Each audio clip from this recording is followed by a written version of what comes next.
This program features live coverage of an African safari and may include animal kills and carcasses. Viewer discretion is advised. This program features Mara Triangle in Kenya.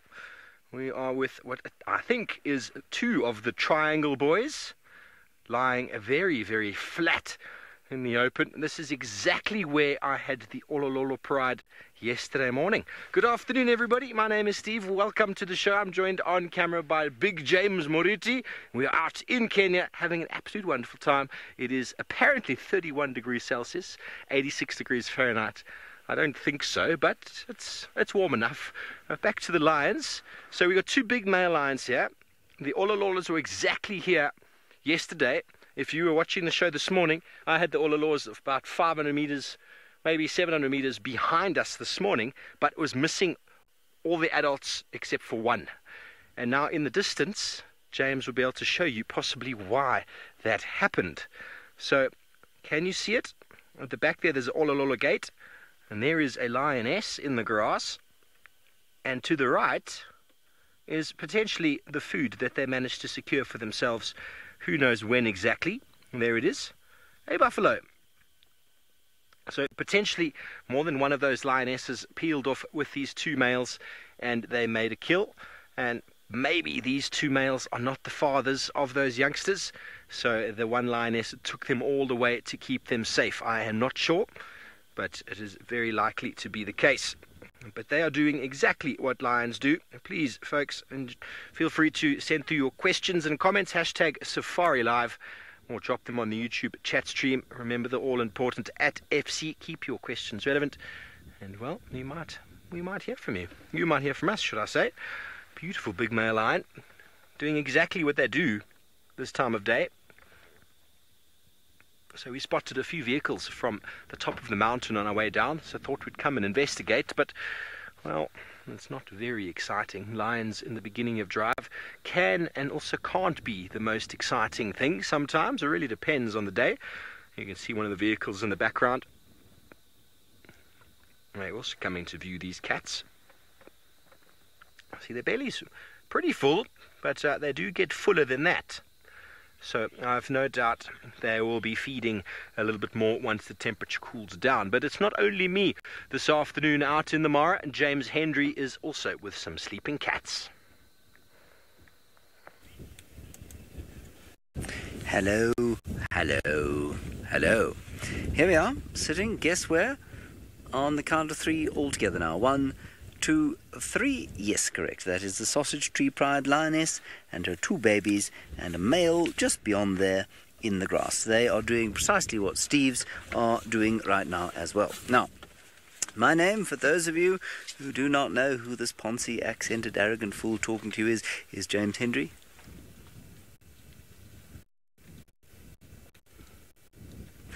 And on camera this afternoon we have got the long-suffering Bungay. Bungay has been working with me for the last 3 or 4 days, and when we arrived here he said, "So the sleeping begins again." And he's absolutely correct. Now, for the last little while we have been sitting with the Sausage Tree Pride, basically just sitting here waiting for them to do something. We're not going to do that all day today. We'll probably move around a bit in this vicinity. Please talk to us, of course, using the hashtag SafariLive on Twitter or the YouTube chat stream. You may ask us any questions. You may send us any comments. You may even insult us if you like. But bear in mind, those insults may not be fed through to me, so if you send me a personal, mean message, Louise might just chuckle in the final control to herself and not send it through. Now, for those of you who don't know, perhaps you are a new viewer who stumbled across this stream, welcome. This is the Sausage Tree Pride. The Sausage Tree Pride consists of 5 lionesses and what we think are now 3 cubs, 2 of about 10 weeks old, 1 of about 6 weeks old. We did not see the 6-week-old one yesterday. We only saw the 2 10-week-olds, and so I'm not sure where the very little one is. And they are currently under the protection, and I use that in the sort of mafia term, of the Oldonyo Payek males.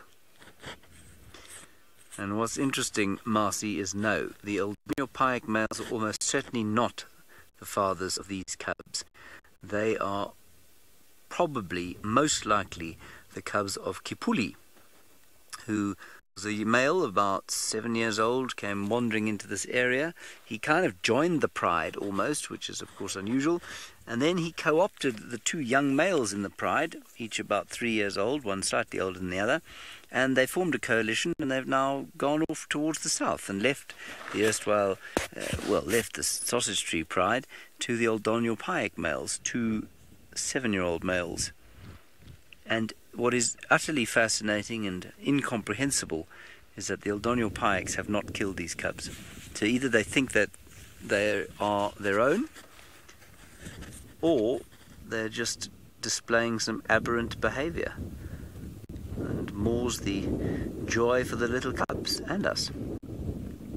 The rest of the Sausage Tree pride, 3 of them, I think there are 2 females here, we think we've spotted another 3, are roughly 1 kilometre away from us. I think it's probably about that far, maybe not quite that far. They're just in front of those 2 cars.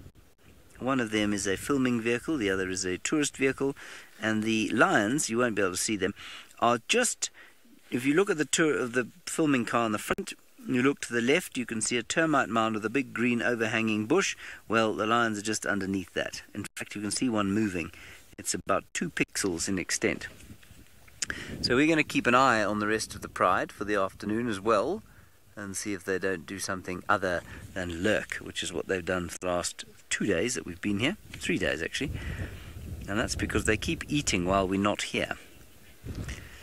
Alrighty, let's go back to South Africa, where Sydney Niconico is now out on drive, and, I suspect he's looking for Hosanna. With that vulture. A very, very good afternoon and welcome to the beginning of the afternoon safari. I am Sydney Niconico and I'm traveling with Sebastian, who is my camera operator this afternoon. We are going to try by all means and get you see an interesting game. And in case if you need our attention, it's very easy. You can follow us on Twitter, #SafariLive. You can also follow us on YouTube chat stream.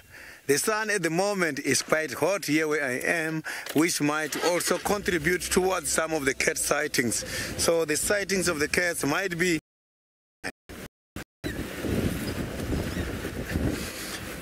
So I haven't seen Hosanna for a day now.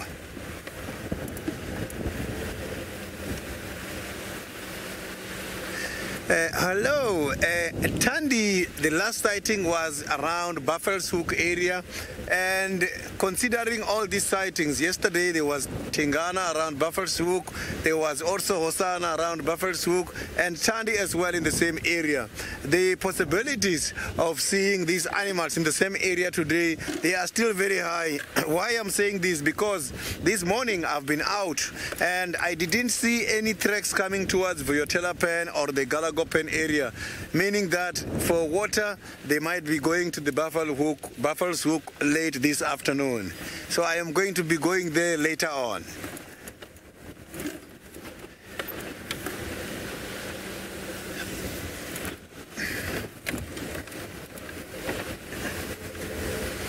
So here where I'm driving now, we are crossing the drainage line now, and the temperature here where I'm passing is different from the high up. So now let's cross over to the Masai Mara and see what is happening there.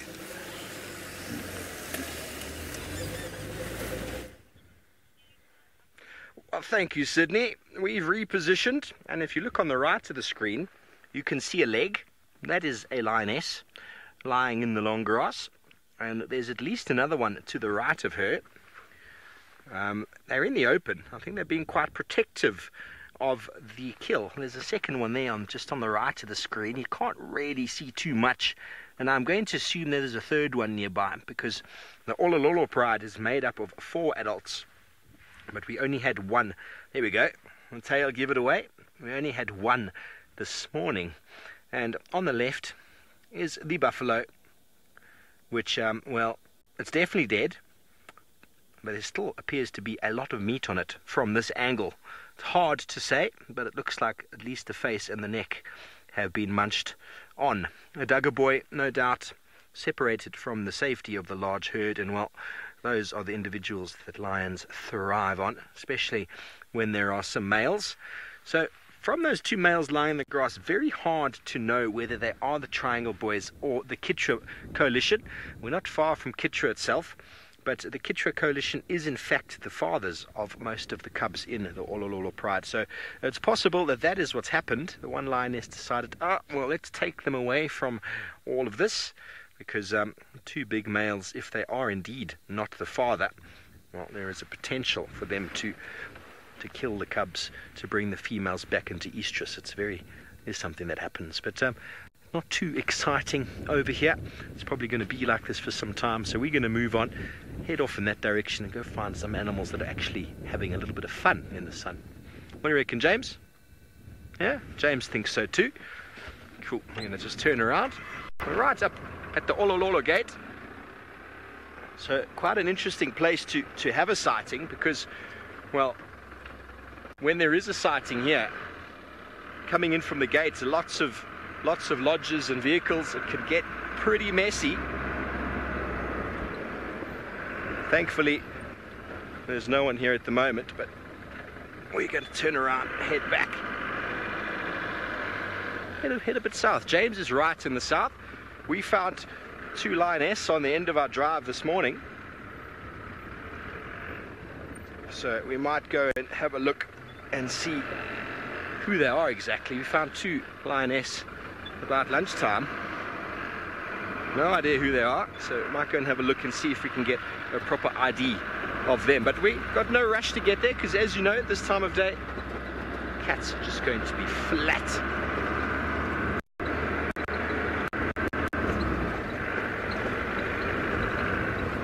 Lovely herd of elephants there, James, up against the mountain. Just move in front of this big tree. There we go. There's almost a lovely natural spring coming out at the base of this forested area.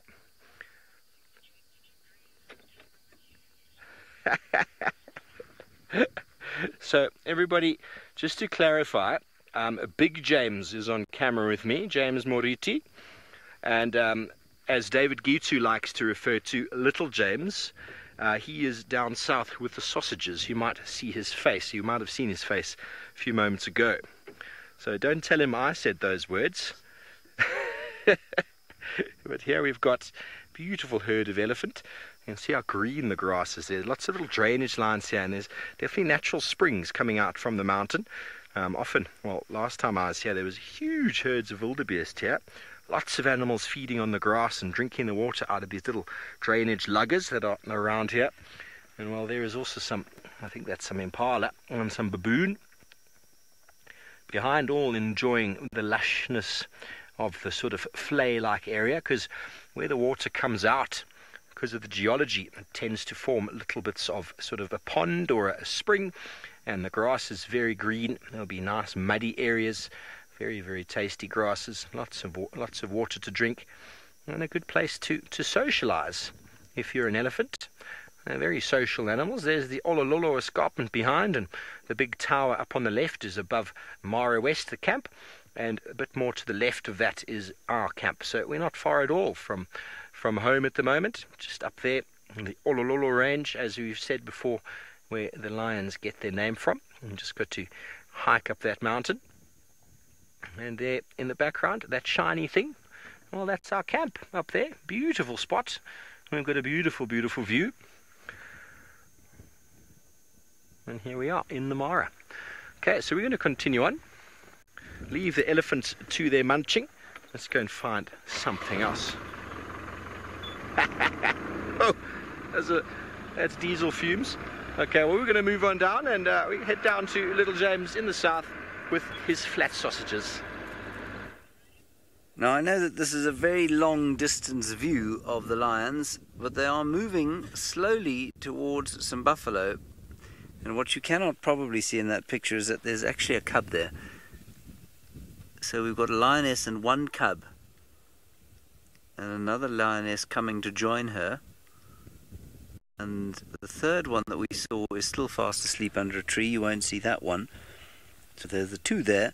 We haven't moved. We're still sitting not a kilometre from some lions, but in fact, about 5 meters from the other sausages, including the two 10-week-old chipolatas. There they are, not doing anything.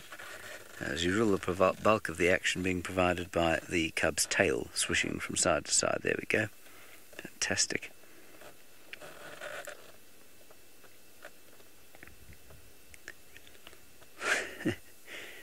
So now that we know where the other cub is, I think we'll probably, next time you see us, we'll move up towards those other lions. I cannot see them attacking those buffalo, but I guess they've got more chance of attacking the buffalo than this lot that we're looking at here. We think we've got a male here as well of the Eldonio pie. It's so deep in the grass you can't see him at the moment. So 2 females, a male, and the 2 cubs. There we are. Wendy, big cats deal with ticks the way that most animals deal with ticks. Obviously they're flexible enough to pull some of them off. Sometimes, in fact very often, they get into their ears and into their noses, which make it a little difficult for them to remove the ticks. But they deal with them by developing an immunity to the bacteria. Not the, what do they don't induce? Yes, the bacteria. The rickettsia bacteria that they put into their hosts. And so, unlike a dog, if you brought a dog that was unfamiliar with this area into the Mara and it was bitten by the ticks here, it would get biliary, probably, which can be fatal. It's a bit like tick bite fever for human beings. But the naturally occurring animals here have developed an immunity over the years. And of course, something like tick bite fever, I've had it a few times, many times in fact, and you don't get it again from the same area. So although the strains, although you can get it slightly, for example, I could get it here because I've never had it from here before, but if I get it in the Sabi Sands, I can just feel a very mild headache and slight lethargy, whereas for the first time I had it, I was man down for 3 or 4 days. And the animals here have just built up that immunity. No doubt they would feel better if they didn't have any ticks on them, but they're certainly not in a state of sort of abject ill health because of the ticks that there are here.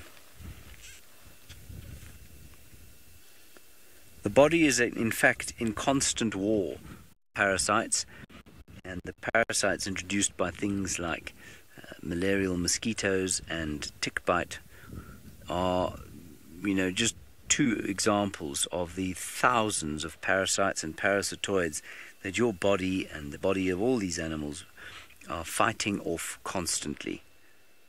Your immune system is in a constant state of alert, trying to get rid of bits and pieces that really shouldn't be there or that have the potential to harm you.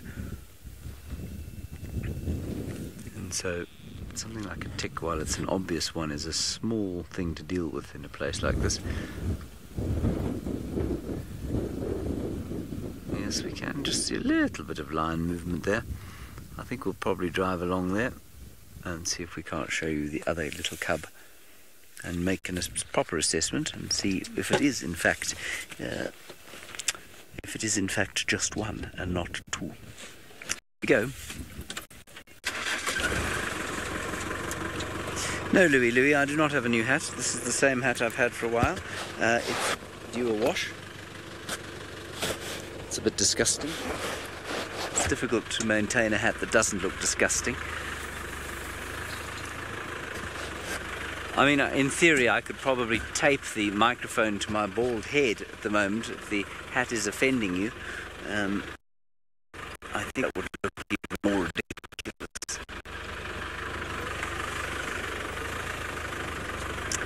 So let's gently ease our way across here and see if we don't get lucky. There are still lots and lots of wildebeest around.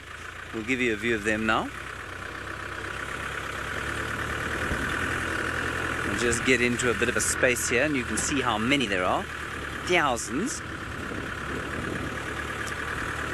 Alrighty, okay, we're not going to look at the wildebeest. Apparently we're going to go across Steve, who is bumbling through the plains.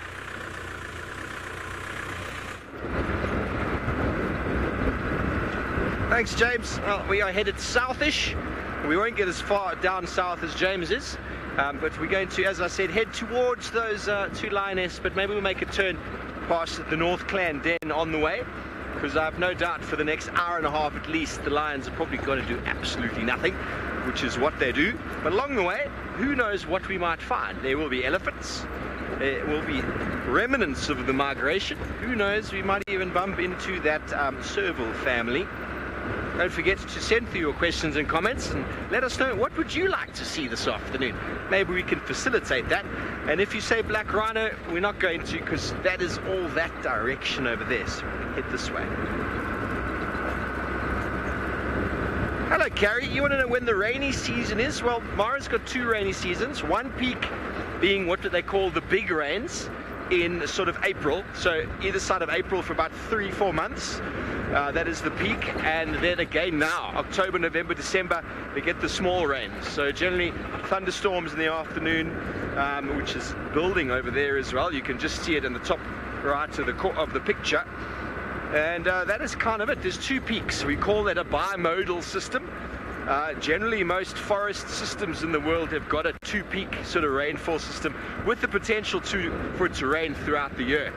But the peaks would be April and November. So right now it could be quite wet, but since I've been back in the Mara this last week, it's only rained once, I think.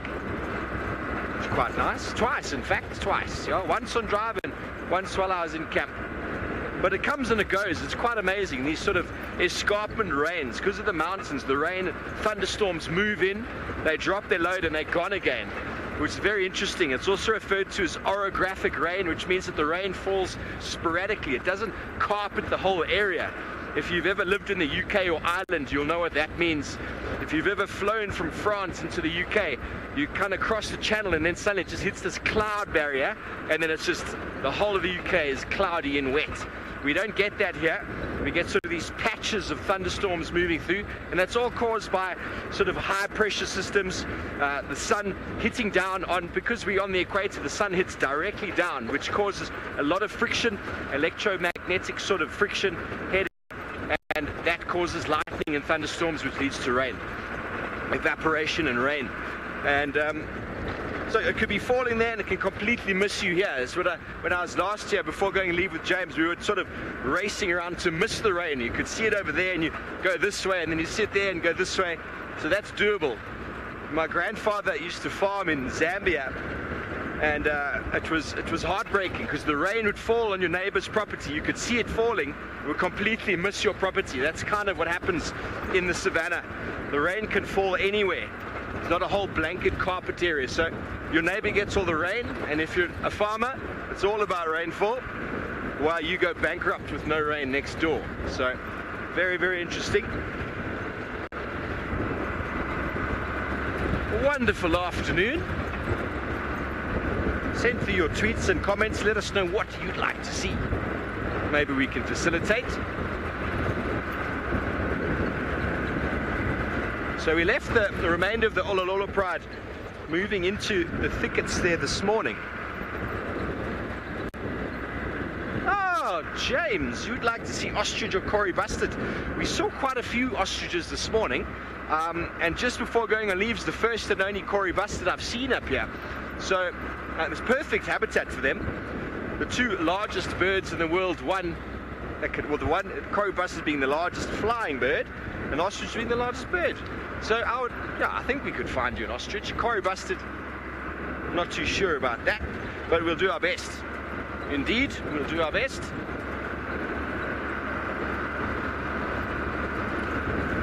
Okay, well, not only are there birds that walk on the ground that are able to fly, James, this was some very nice scavenging birds. I wonder what they're up to.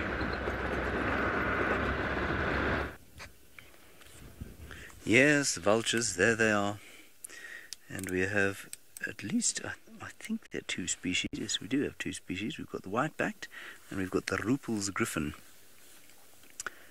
Now look at that rather bizarre display of behavior.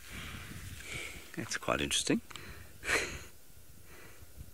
Looks like a sort of snake on a pogo stick.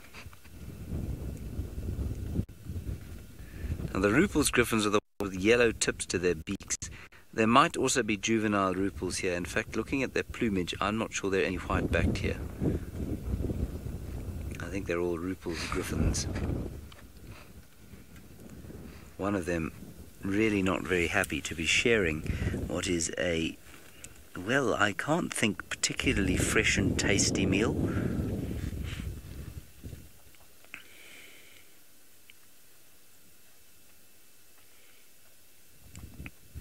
But you take what you can get if you're a vulture. Yes, Louise, perhaps they do prefer biltong, but I mean, this has gone even beyond biltong. This is into the realm of, I don't know, what's worse than biltong? I'm trying to think.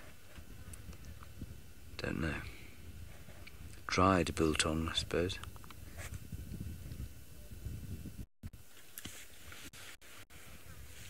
They're beautiful birds, these, they really are. They're some, I suspect they are my favourite vultures. And that's simply because they've got that beautiful yellow tip to their beaks. They look kind of regal when they're not hopping around with their heads up. Okay, let's go back to Steve. He's now got an elephant next to a bridge in a waterhole.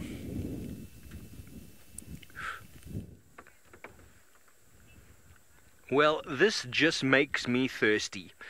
Elephants are one of those special animals that, well, they don't just like water.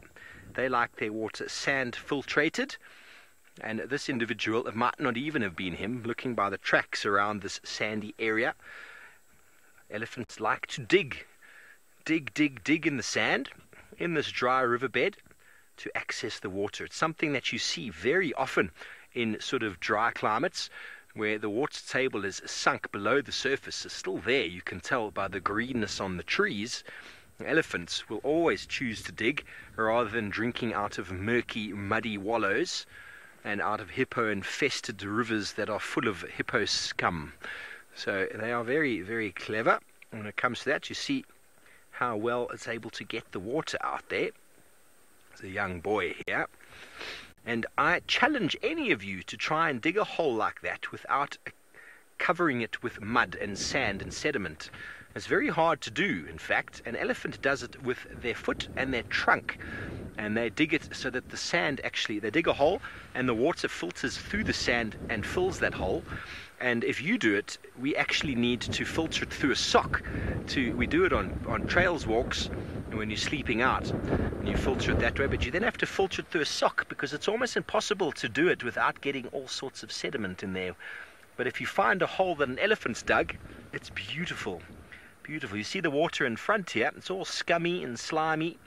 Elephant's not going to drink that, but that is filtering through the sandbank and going through the sand filtration.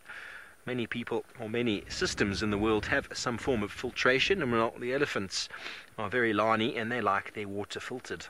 Isn't that wonderful?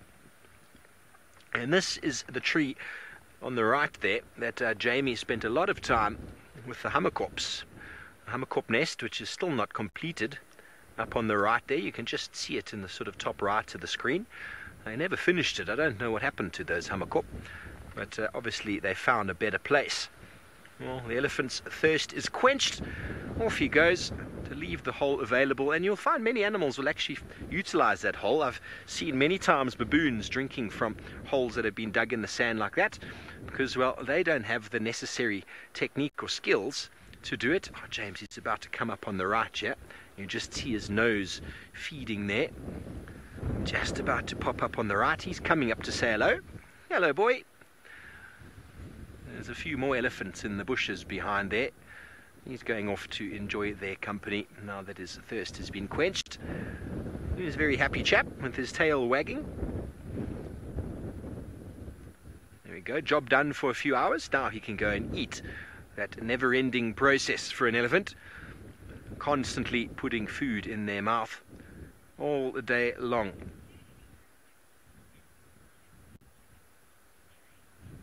Kimberly, you want to know if elephants ever get left behind, and illness or injury, I've never noticed them getting left behind. We're going to move on because we're forming a bit of a traffic jam over here, but I'll discuss that as we move forward. I'll just move forward here so that we can get our car out of the way, because I am on a little bit of a bridge.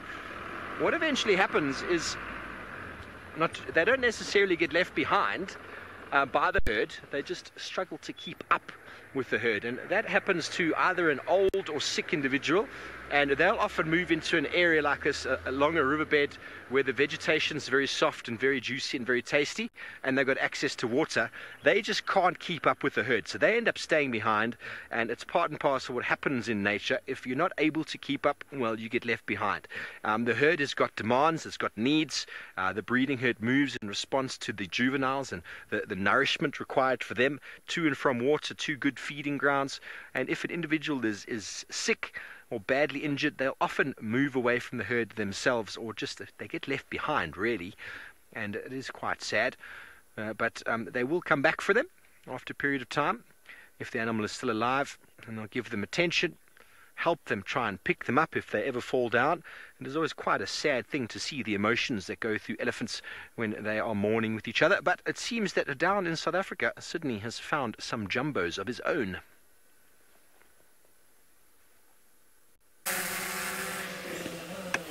So look at that. I have got the big animal here with me now. They are so very much relaxed, and the moment is quite a very small herd here, but they are feeding together with their little ones. I can see there is even a little one in between the adults there, enjoying some shadow from those big elephants. So the sun is extremely hot today here where I am. So you can see the ears are moving all the time. Some of them are even under the shade by the other side there. So when the sun is hot like this, the elephants are driven to go to the nearest water holes in order to drink as well as to bath as well, so that they can cool the body temperature. Elephants, unfortunately, they don't release much sweat. They don't sweat, and in other words, they cannot be able to fight the sun nicely.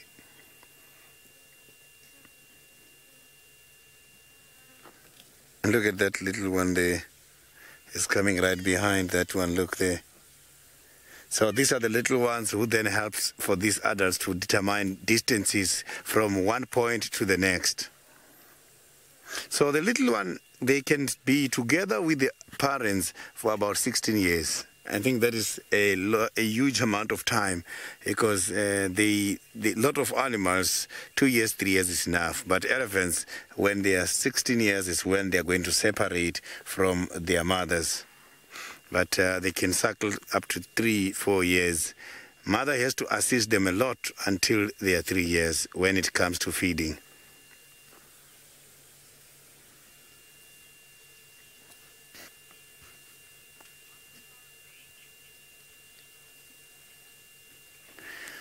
Nina Moo, the elephants can smell water from quite a long distance. So I am going to give you 2 examples. One, the elephants can smell water from about 20 kilometers. That is when we are talking about a dam. But they can also be able to smell underground water, more than 2 meters deep. They can smell it. So you can see that they can smell water from a distance, and they can also smell water underground. So that shows these animals, they've got very good sense of smell. Yes, they don't have a good eyesight, but sense of smell is perfect.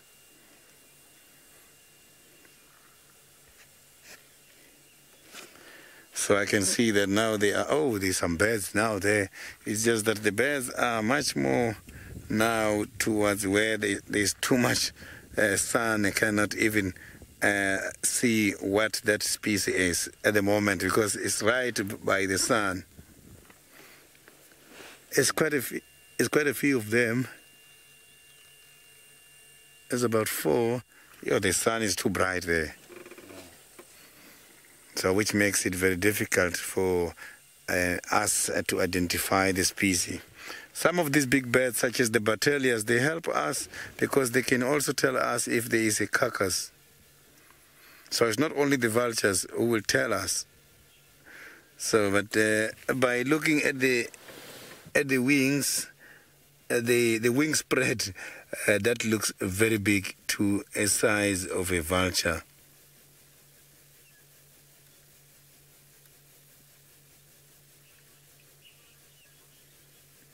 So now let's go to James, who's got some lions at the moment.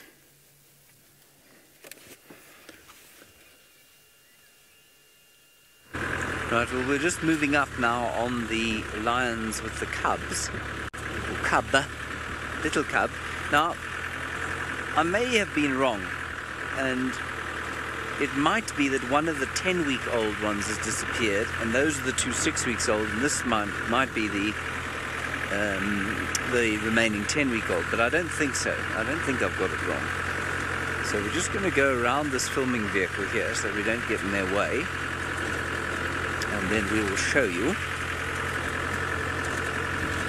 lovely vulture sighting. And there is another lioness fast asleep just up ahead of us.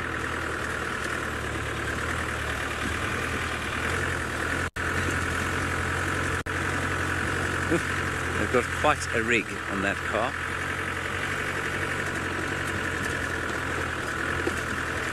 They're obviously not presenting it live, however. It is really quite something. I'm just going to drive across the road here. Then we'll look down on them. I don't know if they're BBC. They're not the same people who were here last time. Oh, gosh. Oopsie daisies. Hold on, everybody. We're just going to have to give it a little bit of a bump up.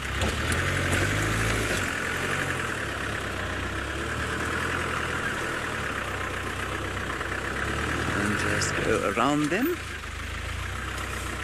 And if I do sound like I'm keeping my voice down, that is because I am keeping my voice down.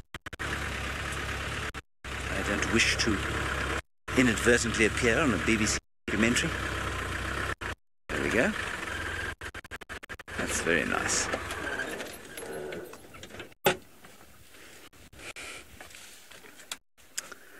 Yes, as Louise says, my voice that they're going to be worried about, it's the astounding volume that a Land Rover manages to generate when the engine's on.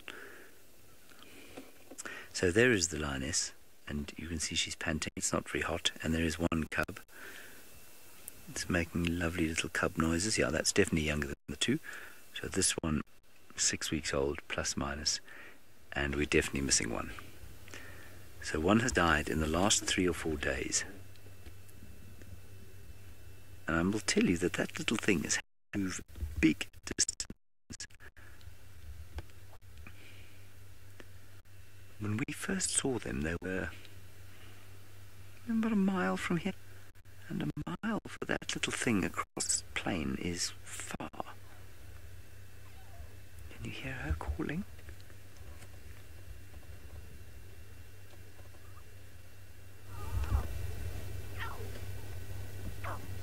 Isn't that wonderful? Tiny little thing, so vulnerable.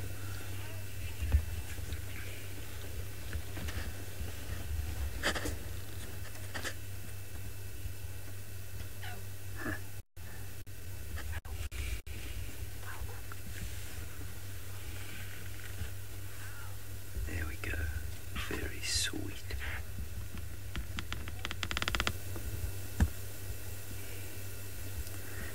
Now, interestingly, that plant, of course, that they're walking in amongst is very toxic. It is a datura plant,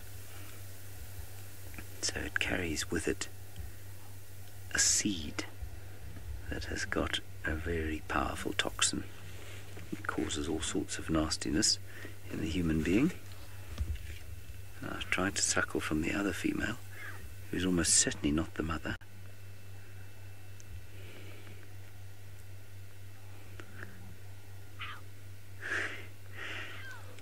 So, what's interesting there is that if the mother of the 10-week-olds, 10 weeks old, 10-week-olds, is back where we were before, there's only one lactating female here, and what this cub is trying to do is suckle from a pregnant lioness. And of course she could start technically, I suppose, to lactate before she gives birth, maybe before she gives birth, and so maybe that little cub is not being over hopeful.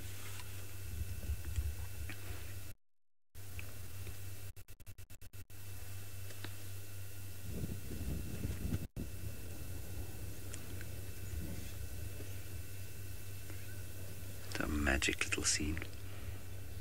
We're looking straight down south into Tanzania. There are not as many wildebeest as there were on these plains yesterday, but there are quite a few around. And there's a big fire in Tanzania that we can't see because there's a beautiful tree in the way.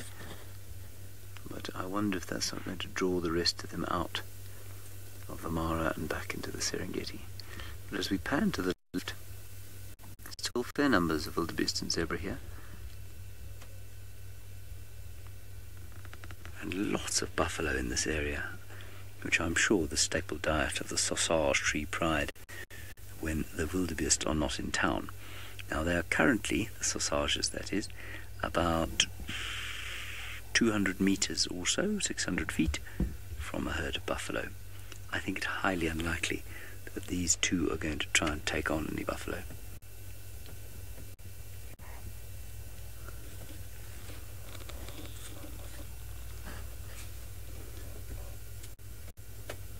Now there are still thousands of wildebeest and zebras, in fact behind us, which Bungay won't show you now, but there are lots around still.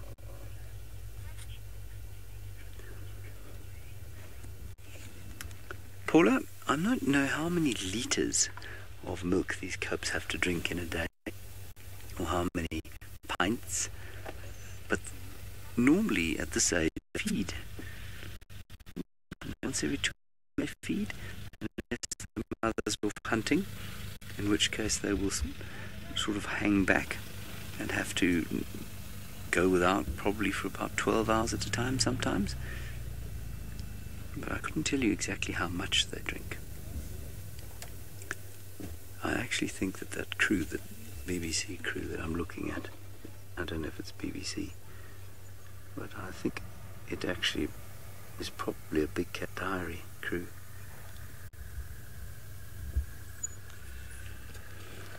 We've got ourselves into a very nice position here.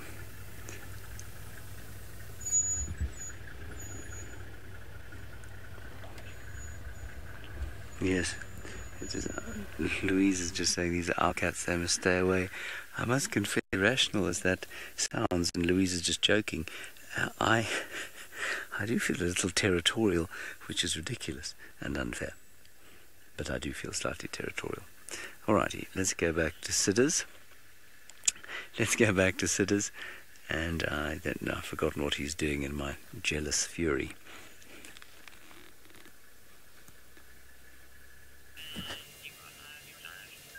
So you can see that the elephants, they are now slowly moving much more towards this side.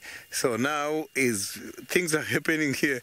A very big group of elephants just got disappeared by the small bushes. So you will see how many elephants are in these small bushes there. You can see it's quite a very densely populated small bushes, and big elephants are there for the shade, and they are feeding because the grass is there in between the bushes. It looks green.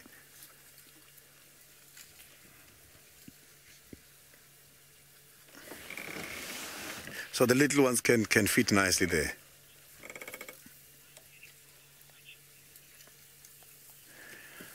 Niconico viewer, the elephant's ears, they are serving two most important purposes. One, the elephants, they are browsers and they also graze. When these kind of big animals are deep in the thick bushes, ears must help them to collect a lot of sound for in case if there is a predator for them. elephants don't really get predated, but in some areas, elephant has been targeted by large prides of lions. I've heard about a pride in the neighboring country called Botswana of 18 lions, which used to just dominate the elephants in one of their national parks. So another thing is the elephant's big body size, because they don't sweat. The ears is the most thinnest part of the elephant skin, and this ears has got the veins which helps them in order to flap and cool the body temperature. So the ears of the elephants are for hearing, and they also serve as a coolant.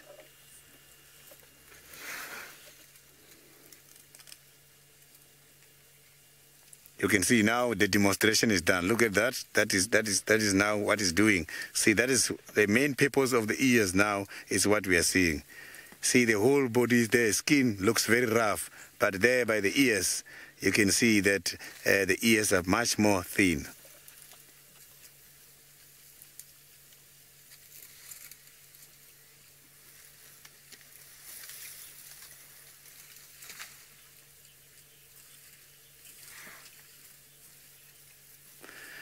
Zach, the oxpeckers, you won't really see them walking together with the elephants. Elephants, they don't just welcome animals to come near them. That is the first thing. The second thing is the capacity of parasites by the elephant is not too much.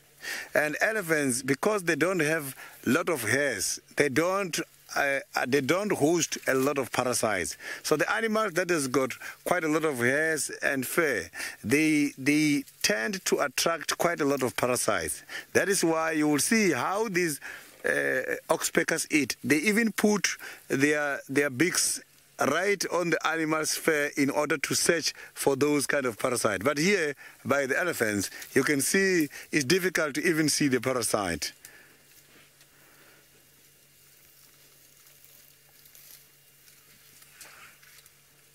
So look at that. You can see that the trunk, it serves for many purposes. The trunk serves as a hand for the elephant and also as a bucket to collect water.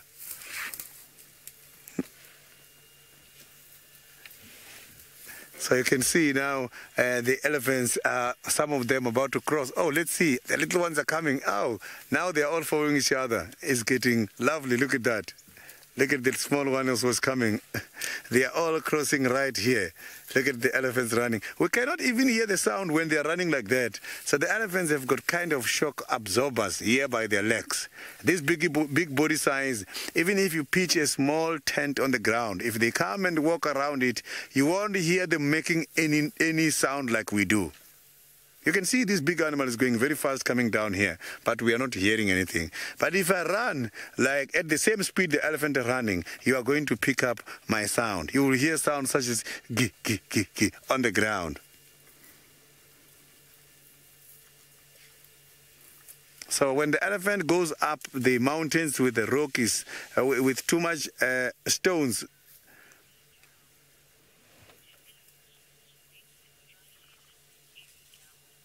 illegal, the elephants during the dry season is very much difficult to assess if they lose weight or not. If you look at the elephant's body size, you will see that it always stays more or less the same. But a secret with the elephant and the dry season is the following. Elephants don't really lose weight during the dry season because the elephants knows that the trees still have got nutrients and they know where to go and get hold of the nutrients. So when it's dry, it doesn't matter to the elephants. They will still have nutritious vegetation during the dry season because they know nutrients is by the roots, and the roots are very much soft during the dry season. They will then uproot the trees and dig the roots and eat in order to get the nutritious vegetation. So they can be able to have nutrients when it's too dry. So I can see that some of them already crossed. I'm just going to go around here and see if we can improve this sighting.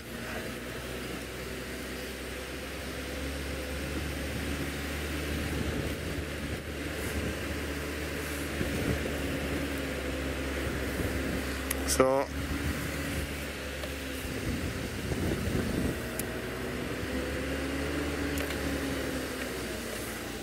So now let's quickly go to the Masai Mara and see what is happening at the moment.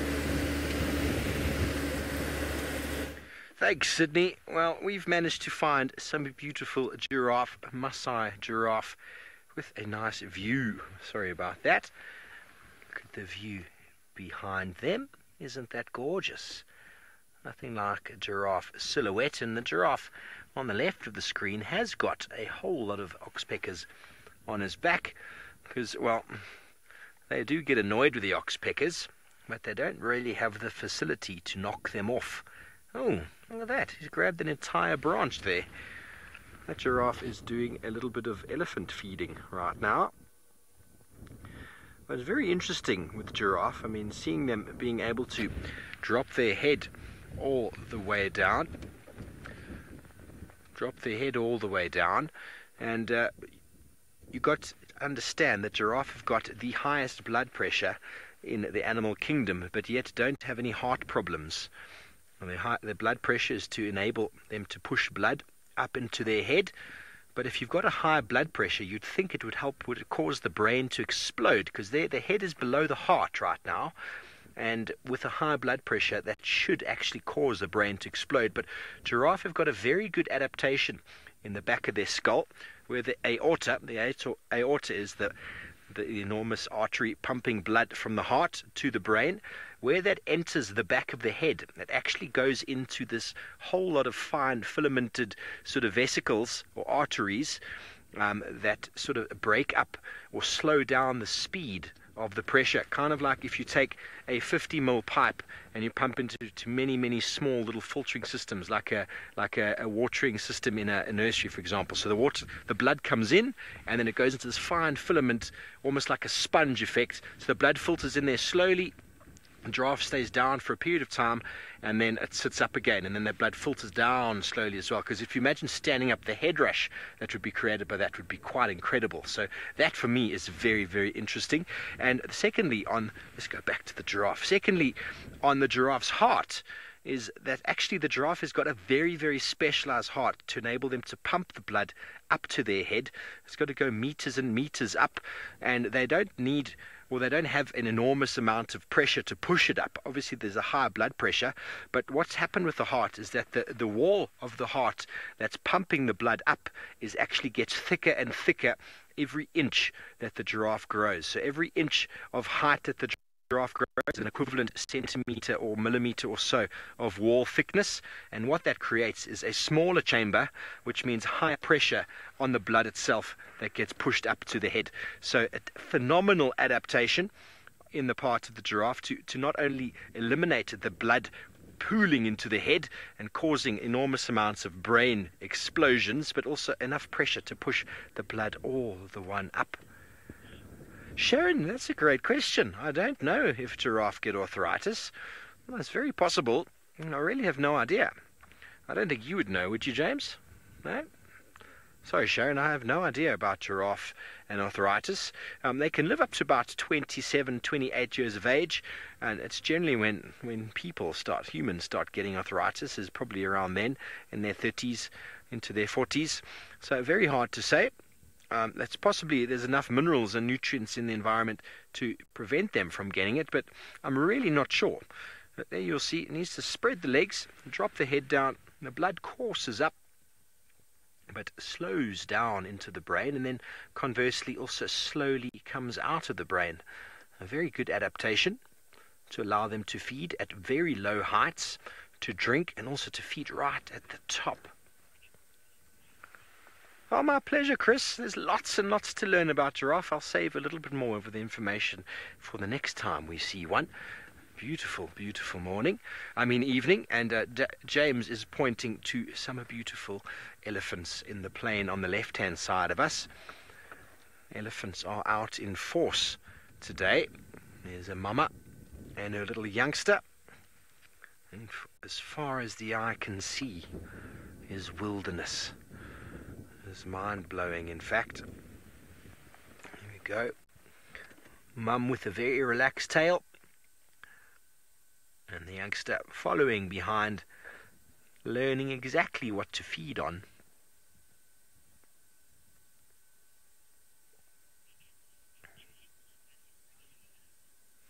Well, it sounds like it's a big 5 kind of afternoon, and James would like to add one more to the list.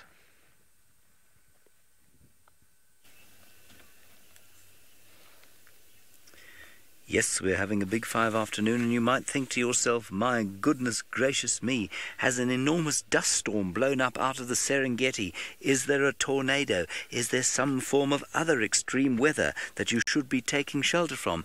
And the answer is yes, in a word, because the dust has been created by the arrival of a phenomenon of vehicles.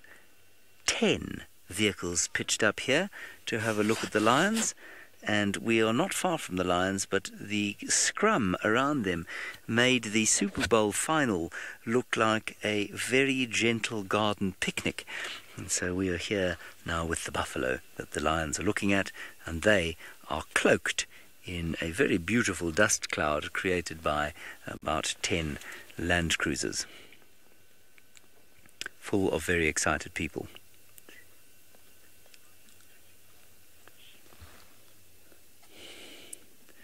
Isn't that pretty? And the buffalo, some of them have taken offence at being viewed in this manner and have skedaddled off towards the northern side of the road. There, you can see them sort of heading off there. There is one of the vehicles full of tourists.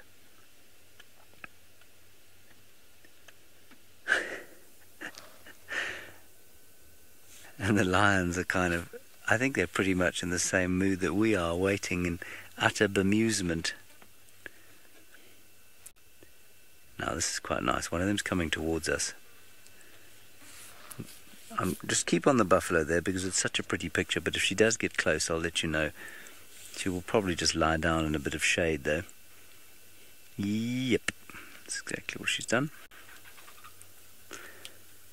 I'm slightly astounded at the number of cars here because it's not like there aren't any other lions in the 50,000 hectare Masai Mara triangle.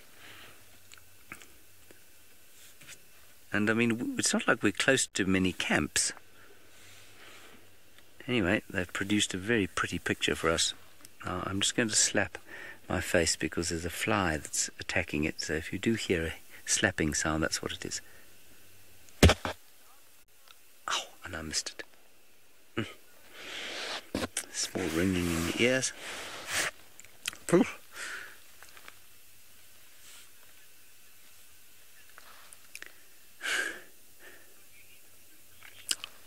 That was quite a hard hit. I thought I'd get him, but I didn't. I don't think I'll do it again because I probably won't be able to chew for the next little while. Speaking of chewing, I have Crawley on the back of the car here with me, and every time we go off air I hear the rustling of packets and the opening of Tupperwares. He's got to be the hungriest person in all the world. Every time I find him, he's got a bowl of this or a plate of that, he's a bit like Brad Pitt's character in Ocean's 11.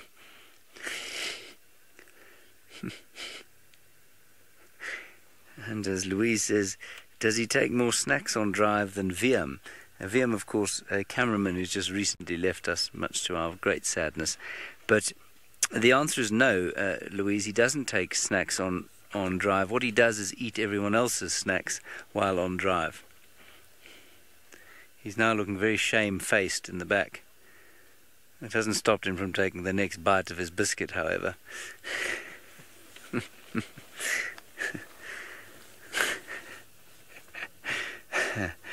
It's unbelievable. I mean, if he could open a... No, Louise, it's not a chocolate digestive, it's just a plain digestive. That's how desperate he is. That's how ravenous Crawley is. He's eating a digestive biscuit without the chocolate covering.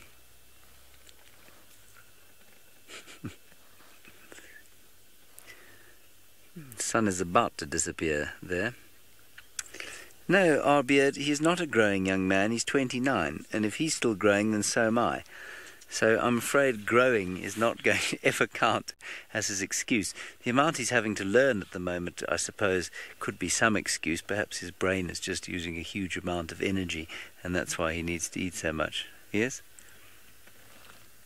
Yes, thank you, Louise. My beard is still growing, but that's because it's kind of grown through my head and out of my face. It doesn't go on my head anymore.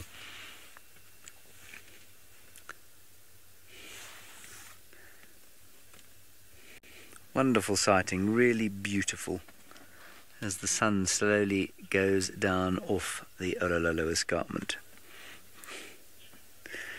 Child of the universe, you think it sounds like a good survival strategy? What, Tolly's eating everyone else's snacks? Let me tell you, it's not a good survival strategy at all, because there are 3 others of us on this vehicle who are going to be hungry in a short while. And his short-term survival strategy is going to turn into a very poor medium to long-term survival strategy.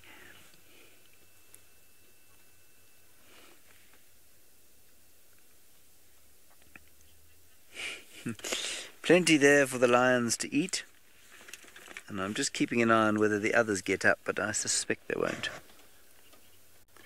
When do you want to know when the new guides are on camera?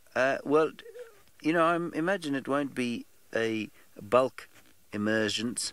I think that they'll be loosed on you slowly, and depending on who, you know, or depending on their relative strengths and weaknesses. Paulie and Pat have already done 1 or 2 segments from here, and the others will start to do a few segments from Juma fairly soon. And yeah, so I'm not going to put a time on it, but from nowish you should be able to start seeing some the odd segment from them. Let's have a look at the other side now. Bungay is going to show us the view and the herds beyond where the lions are. The first lions are in that tree line there. The rest of the Sausage Tree Pride. Now, of course, before Tolly can go onto camera again, he's going to have to eat sufficient so that he doesn't have to eat again while on camera. So maybe we should get him some sort of intravenous feeding tube.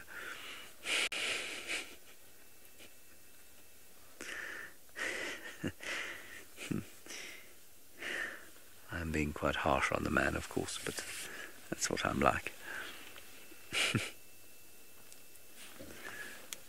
It's just such a lovely afternoon. Alright, we're going to have a small snack while we wait before Tolly eats it all, basically. So let's go back to the Volv and find out what's happening with him.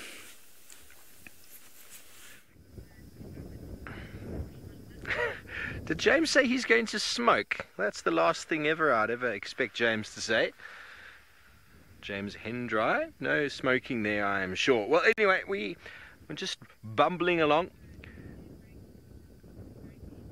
Oh, he's going to snack. I'm going to snack. Okay, I thought he was talking about smoking, which I thought would be very strange. Anyway, we just decided to stop and show you what is going to be a wonderful sky with a sunset in the next hour or so. As we're slowly making our way through this open area. See if we can find those 2 lions from earlier. And I believe, actually, that the North Clan have moved their den slightly. So James is just back from leave, as am I. Or maybe Justin Ayaskari on the back knows exactly where the North Clan is hiding these days. But no doubt we will find them. What a beautiful evening. Clouds, the sky, the landscape. And it really is something to sort of just really good for the soul, being out here in this environment. Just smells good, feels good, well, looks good. Magnificent. I'll jump on board. We're going to continue on. Still looking for an ostrich or a Cory Buster, James.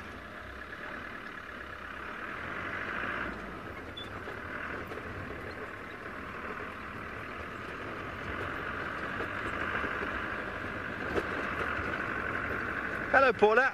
Most important scent, are you talking about for us or for animals? It really depends on which animal you're looking at. Some animals have got pretty good sort of 2 ways, so sight and smell, or hearing and smell. So definitely out of the 5, it depends on the animal. You know, so hyena have got incredible sense of smell. Dogs invariably. Hyena's not a dog. Lions have got a great sense of smell. Their hearing and eyesight is also pretty good. But when you want to evade predators, you also want to have extremely good hearing, so you can hear them coming. you also want to be able to see them. So out here, most animals have evolved to have pretty good sense of hearing, smell, and sight. Obviously, most animals don't have color vision, which enables them to see at nighttime. But my honest opinion is most of these animals, the prey animals, have got a sixth sense within inside of them, which enables them to detect predators even if they don't know they're there. There's just that awkward feeling that they get. That feeling, you know, like, whoa, what's going on? Not many of us are in tune with our sixth sense, but that feeling when you go, I'm not going to turn left down this road, I'm going to go right. And then you go right, nothing happens. Invariably, you are fine. So definitely sight, smell and hearing are very well adapted, most of the animals. Whether any of them are familiar with taste, if taste is an important requirement for them out here, I seriously doubt, considering lions, hyena will feed on rancid, rotting meat. Well, then sense of smell also is not so important when it comes to that. But eyesight and hearing, really, actually, as I said, depends on the animal. Depends on the animal. But those three are probably the most important of the senses out here. And I think that's what we develop ourselves. When you spend enough time out in the bush, your eyesight becomes a lot better. Your hearing as well. Your sense of smell. It's wonderful. The smell of the wilderness. Definitely my favorite smell. The smell of the wild. So incredible, as I've said a number of times, this whole area here was inundated with tons of wildebeest not so long ago. They've moved off, left just tracks and dung in their wake. Every now and again you find a carcass or two, and that no doubt will be churned up by the hyena. The bones and also the dung will be turned into the soil by the termites. Plenty of them around. They're very important recycling of the nutrients, which will then perpetuate years and years of good grass to come. So the wildebeest take from the earth, but they put back as well. Good lesson for humanity. Take from the earth and put back. Humanity's taking from the earth here and putting it back over there. It's a very sort of one-way process. We need to put back here. Everything needs to be in one place, in situ, where it comes from. Well, that's my little rant for the evening. Sorry, very bumpy. But as we move along here, we might even bump into the Awino pride. You never know. Well, in the meantime, Sydney is in situ down in Djuma. Let's go to him.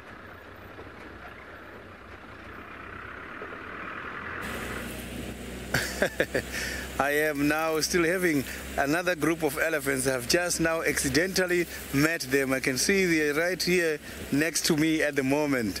So I'm just now coming down this side so that we can easily have a better sighting.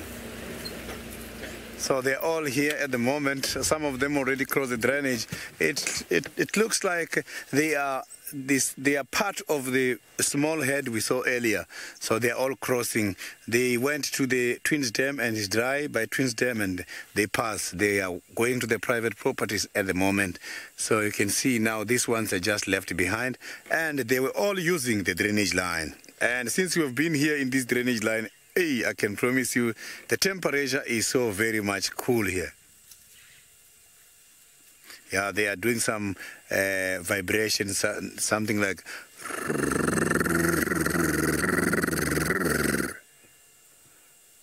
I've just heard that now. So that kind of a noise, it comes from, it's not from the stomach directly, it comes from here. Here by these elephants, if you can check, just after the chin, somewhere there is a space like this. This is called a special spharingeal pouch. You can also call it a spharingeal pouch. That is where they store water. So that vibration is amplified there for you to hear it like. So they are doing it there. Maybe they're going to do it again, then you will hear it nicely.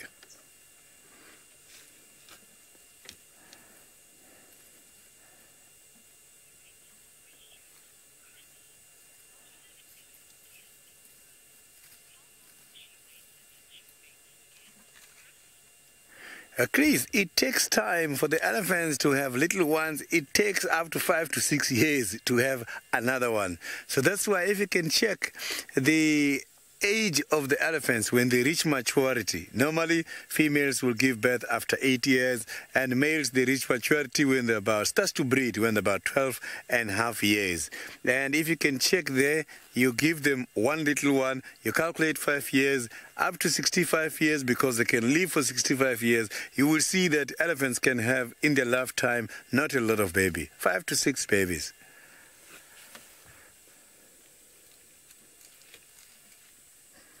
So their period of pregnancy is too much. 22 months is a lot. It also minimizes, again, more time. So if you calculate that number of years plus the pregnancy is about 7 to 8 years.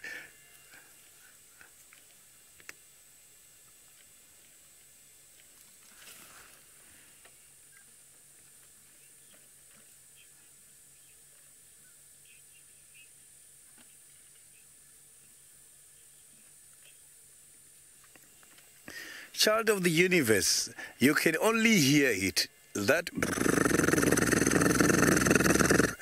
is not done for hearing purposes. When they want to communicate with ultrasound, they will do something like that is when they're doing the ultrasound. But when they're doing the infrasonic, using the vibration on the feet, they do like. So that is the one we can hear, but we can't pick up the vibration, but we can hear it.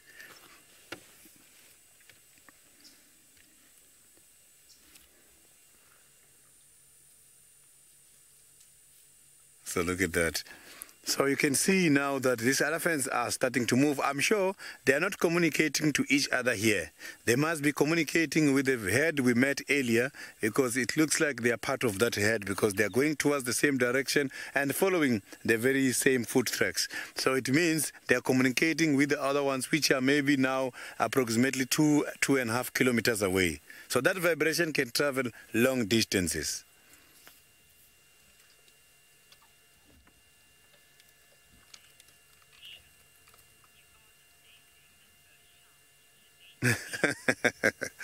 Michelle, yeah, I've been shadowing these animals for quite a long time. I've been doing this guiding since 2006, 2007. Until today, I am behind these wild animals.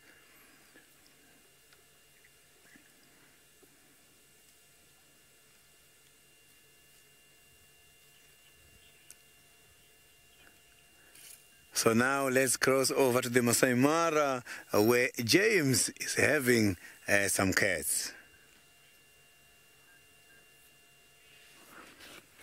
Hello everybody, we're still here, believe it or not, with our lions.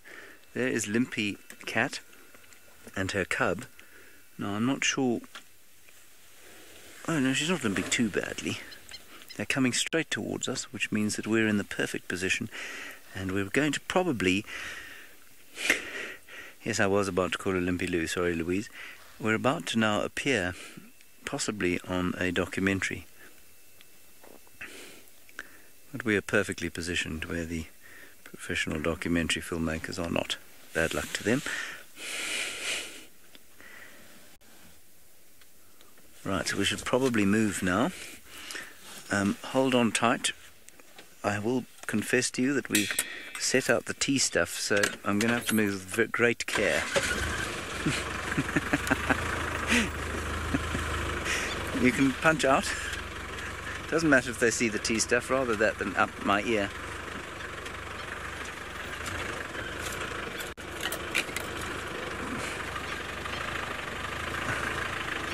We thought we were going to be in for a long wait, everybody, so we unpacked all the tea. I'm not sure. No, we can't show you the tea stuff now, Louise, because we're trying to hold it in place and shoot with the camera at the same time. And drive. There we go. Oh, oh, oh, oh, oh. Nearly ended up on my back.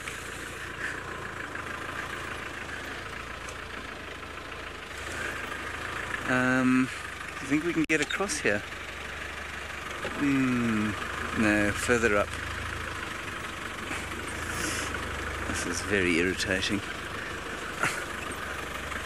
It's such a little gully, but if we're not careful, we'll get stuck in it. I think there's a little spot here we can cross. And then we will definitely feature in this show. Okay, now hold on to everything. No, P-Hard, I wish there was scones and... No, we're not going to get across here. That's going to result in great stuckness. No scones, I'm afraid, P-Heart. Just the odd biscuit and a few nuts. I don't think we can get across this thing. This is really irritating. It's so small and seemingly insignificant. Oh, how irritating. Made all the more irritating by the flies.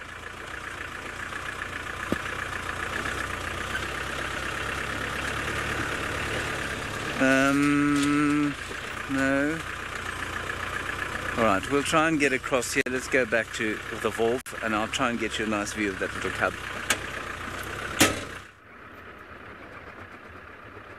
Well, I suggest James driving around because that lugger is full of water. Full of water, and it's also, where it's not full of water, it's not passable. But good luck, good luck. We're still bumbling through here. We're either going to come across the North Clandon first or those two lioness that we saw this morning. Not quite sure actually, but some of these roads, you can see there's the junction over there. So we're going to be going left in a little bit. Somewhere in here we're going to find probably both quite close to each other. Big herd of buffalo strewn out across the landscape over there. So who knows? Oopsie, sorry, bumpy. So what was Sydney doing? Making all sorts of elephant noises. That must be quite something to witness. I'm definitely going to have to go back and see that.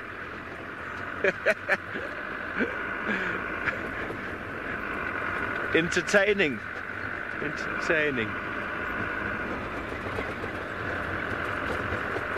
Hello Byron, yes, caracal most certainly are found up here. I've never seen one. I'll just make sure. Justin, you've seen caracal before, eh? Caracal. No, he hasn't seen caracal before. I think you do get them up here. Not 100% sure. I've never seen one. Oh, there's perfect landscape for them. Maybe they don't occur this far north. I'm going to have to check my guidebook to see. I've got a mammals of Africa, so I've got mammals all across the continent. So I'll be able to see in there whether caracal actually do occur this far north. It's possible that they're more sort of a semi-arid kind of savanna versus a much wetter savanna, which is where we are. And maybe their ranges sort of overlap with that of the serval, because they would be quite competitive with regards to their size and what they feed on. Caracal probably being a little bit more of a bird specialist versus the serval being more of a rodent specialist. But to me, this area looks perfect for caracal. Very hard to see though. They are impossible to see actually. When you do see one, you're like, oh, how come I didn't see him before? But when they lie down and they... Well, I can hear James is getting very upset on the other side because he has spilt his tea. He's spilt his tea, so he's not a very happy man at the moment. Shame. Well, the problem is that these vehicles are very bumpy, and if you do drive with an open cup of tea, well, a full cup of tea, it is going to get on your legs, on your pants, on whatever. So I do feel for you, James. Many a country has been created over a cup of tea, and many a leg has been burnt while driving. Okay, so here we are on the main road on the other side of the marsh area. This whole area is also regarded as a swamp, and there's lots more rains. So Lou's just telling me in my ear how angry James is getting on the other side. So we're going to stay with me for a little while they clean up their mess. That's the problem, you know, as soon as you want to have a cup of tea, the lions get up and move. I find as soon as I pick my camera up or something, then something happens. It's just the way it is. It's good though. Okay, there's a vehicle just stopped up ahead of us here. They might have spotted something. We're not far from where we left those two lions this morning. And the temperature's really cooled down substantially. Almost time for a jacket. Wendy, I 100% agree with you. Wendy says you should never drink and drive. That is very true. Oh, I think they've stopped for the sun. Or a rock. I'll go around this way so I don't photobomb them. Good afternoon. Don't want to photobomb you there. They are in a nice position for the sun. We'll give it a few more moments before we frame it for you. We can watch it descend. They're getting their camera settings right and the f-stop and all of that interesting stuff already. Yeah, they were ready to take photos. They're all facing this way. We went behind them, so they weren't able to take a photo. That's one thing people in the Mara aren't shy to do. They just drive past you and just take photos of you. Oh, look at that beautiful... It's gone. Sorry, there was a heron sitting in the tree. He was looking very beautiful, but he didn't want to be photographed either. So he's gone and moved off. Oh, James, that is going to be a beautiful sunset. I'm going to set up the vehicle in a moment, get you in a good position. Just get a little bit closer to where we last saw those lions. The red-necked spurfowl, just quickly move out of the way there. Sorry, Mr. Bird. Chris, no, I don't believe there's shoebills here. I'm trying to think what country it is that's special for the shoebills. It's a bird that's on my list. I need to go and see. Is it Zambia? I'm not sure, but I don't believe we get them up here. There's a very... It's Uganda. Louise is telling me Uganda. I think you're correct. I can't remember offhand, but I think Louis is right. And the shoebill is an animal I'd really like to see. Really, really like to see. Very strange looking animal. I don't have a picture of them. I don't even have a book that's got a shoebill in it, unfortunately. They're off somewhere. I think they might be late for the gate. Okay, well, James, I think I'm going to pull over here because it's going to be absolutely spectacular in a moment. Let's just get a little artistic tree in the way there. Oh, is that fine, James? Good? Okay, James is happy. I'm just going to put the camera in the right position. Beautiful cloud formations. The Olololo mountain range. A couple of torchwood trees. And of course, the sun. What more can you say? Always a nice time to reflect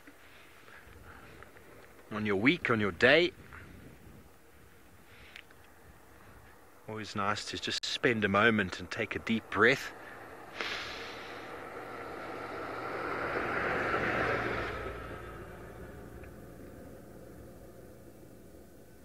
Beautiful. We're very blessed to be here in these times. I'm just going to give you all a moment to reflect on the sun, whatever it is that you have on your mind, whatever you need to let go of. Take a moment.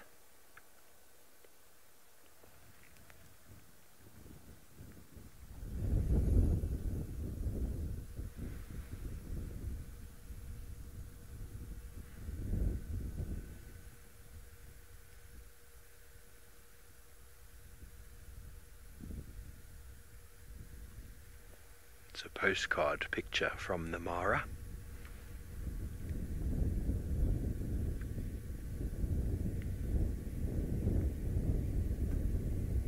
Somewhere in that direction is James Hendry with the Sausage Tree Pride.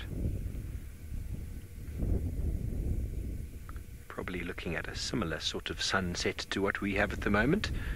I think ours might be a little bit better due to the fact we're a bit further away. A little bit of a different angle.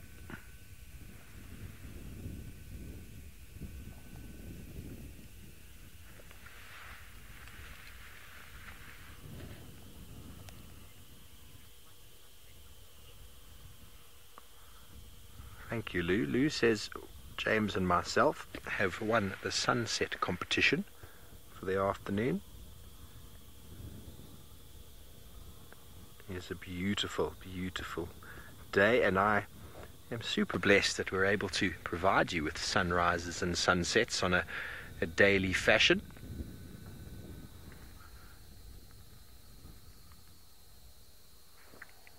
Gorgeous. Well, we're going to go and find some lions now, shall we, James? I think it's a good idea.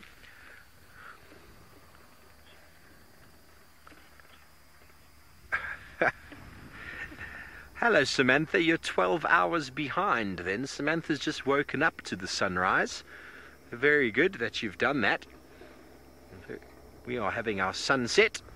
So you must be, I'm trying to think where you must be if you're watching the sunrise right now. New Zealand. I've no idea. 12 hours behind or ahead. Probably New Zealand. Am I right, Samantha? I'm not sure. You need to tell me where you're coming from. 12 hours, I'm thinking it's there. But anyway, we're going to move on. Let's go and see if we can find these two lions who I reckon, just through our brief little contact with them this morning, is they might be from the Magoro Pride, which I haven't spent any time with, but just from the location, they weren't the Owino Pride, because the Owino Pride have got two distinctly coloured females. One is very pale with the nickname Lychee, and the other one a lot more sort of orange in colour with the nickname Butternut. I believe Scott Dyson and Gendre came up with those little nicknames, quite nice to remember. Lychee being very pale. Some people say lychee. In South Africa we call it a lychee. Very delicious fruit. One of my favourite fruits, in fact.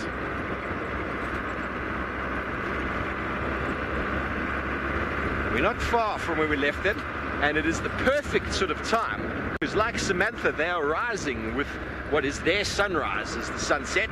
Their alarm clock is setting. As the sun sets, the alarm clock goes off, and it is time to get up and move. And well, they looked rather hungry this morning, but there are apparently normally 3 females with the Magoros, but we only saw 2 this morning. So maybe the other one was nearby.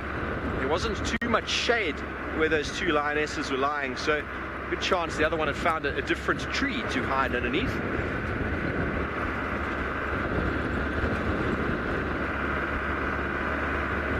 They were just coming through the real swampy area where they've done some road work, and I don't know if you can tell, but the road has been capped here. This area here, if you didn't put a cap on it, would be impossible to drive on, because it gets very, very wet and very, very muddy. So talking about wet, let's go over to James and see if he's managed to clean up his mess.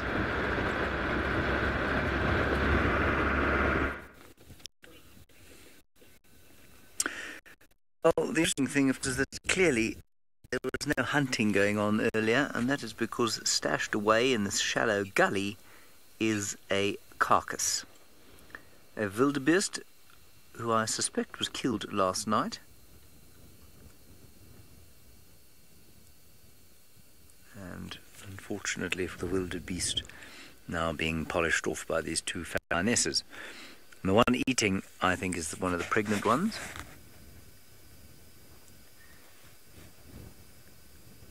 So I had no idea there was a carcass here until we got here. It also explains why the little ones are so fat. Unless, well, it's quite possible that they ate a bit of this yesterday evening, or maybe, in fact, probably maybe even middle of the day today here, and then the rest of the pride retreated back towards the tree line there with the male, and these 2 stayed behind. It now makes, of course, perfect sense as to what the lionesses were doing, why they were moving closer and closer to the buffalo, having a sleep, and moving closer and closer again. And the plan was just to get to within range of the kill. They obviously weren't very hungry, but it gave them a goal for the afternoon, if you like.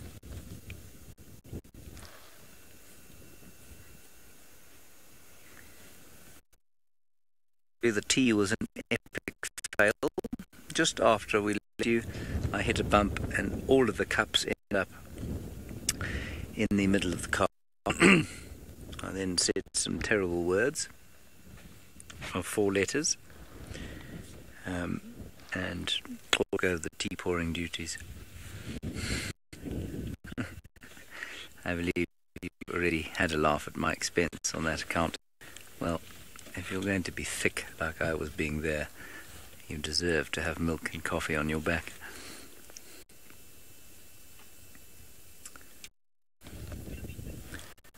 I got it. I was sincere with myself for about 5 minutes, deeply irritated.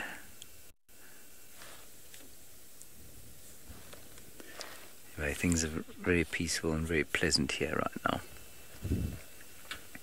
With our little sausages, or our 1 little sausage, and our 2 big sausages. Buffalo have all disappeared up towards the escarpment. They do seem to do that in the evenings, wander up onto the hills, possibly thinking that they're unlikely to be killed up there.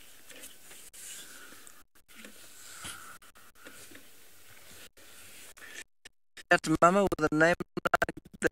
I'd expect to know the answer to this one. You want to know at what stage the pom-pom appears on the end of the tail.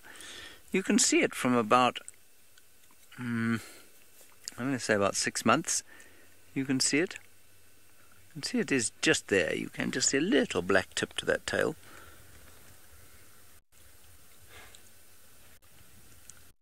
Goodness gracious me, there's a vehicle going past at a great speed. That's the reindeer allowed to drive at that speed.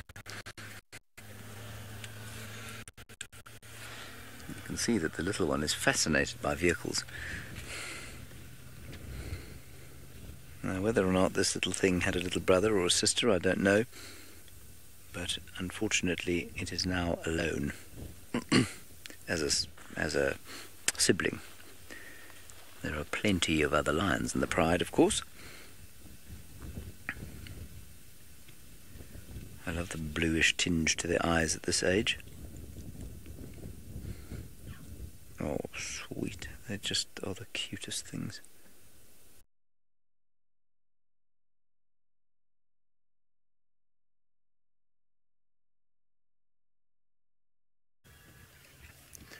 So I am right here by the Chitwa Dam with quite a big school of the hippopotamus at the moment. These hippos, none of them is outside today. So it means the sun is extremely hot today. That's why hippopotamus are not even coming out for the sake of protecting their skin. So this kind of animals, they don't have sweat glands, but they do secrete some body fluids which helps them to prevent sunburn.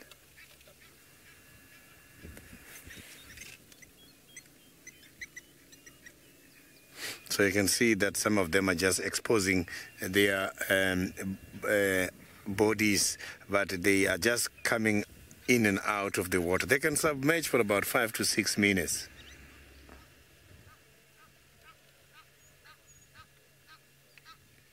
So these animals now during the dry season got to travel long distances in search of the greener pasture. They can travel up to 30 kilometers every night, according to the availability of food. It's quite a very big animal. They've got to go long distances. And if you can check around the Chitwa Dam, there is no grass at all. So the grass has been taken away by these kind of animals. But apart from the hippopotamus, the other animals, when coming to drink, they also graze here. That is so very much open if you can check much more that side. So you can see that there is no grass at all. So this hippopotamus is the ones who are mowing the grasses around the dam.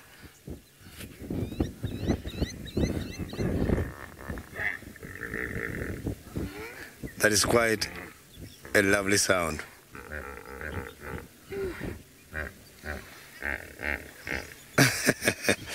That is quite a very nice sound. Hippopotamus, they make a lovely sound.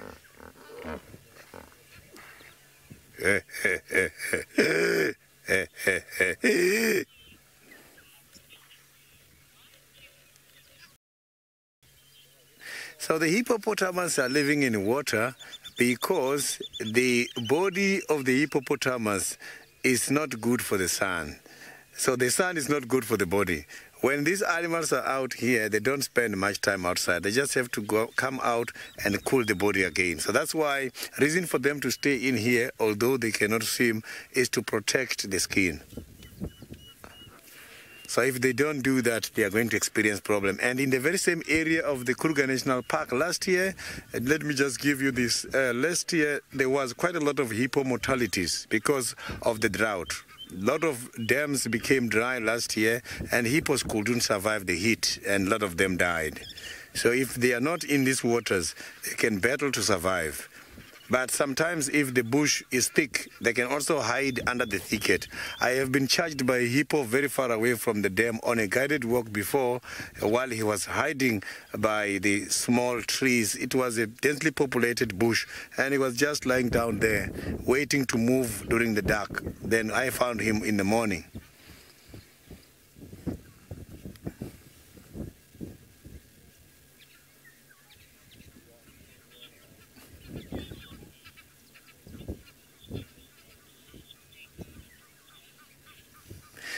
Teddy bear, when the hippopotamus goes underwater, I am not too sure if they have got a membrane which helps to close the eyes so that the water doesn't disturb them. But sometimes, if you look at the hippos, the eyes are right on top of the head, and sometimes they do contact water with the eyes. But the effect of closing and opening, I am not sure if they do that when they go underwater.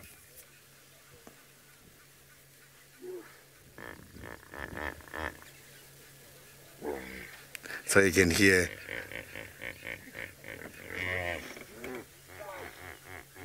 the choir is starting again.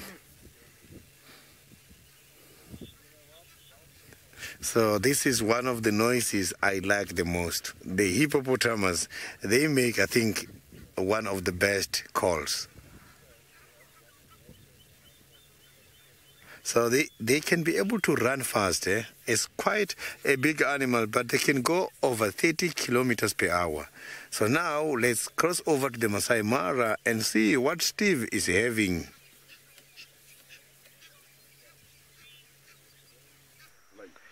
We are with the lions and the beautiful coloration in the background. We're going to be going into the infrared spectrum soon, but obviously we needed to show you the colors before we did. We're starting to lose light, but that's okay, because these two lionesses have moved about 4.5 meters from where they were earlier today. And it's obviously as the sun shifted, so did their shade. But still, not too easy to identify who they are at the moment. When they lie down like that, there's not a single identification feature to be seen. It is a lioness, that is all I can tell you. Beautiful. Two lionesses, a torchwood tree in the expanse of the Mara. So it's getting to that sort of time when you would expect these two to probably yawn and stretch, maybe do a bit of grooming, and then, as we know, that is the prelude to some movement, normally starting with their bowels, and then they start to move in any direction. At the moment, the wind is very gently coming over my shoulder.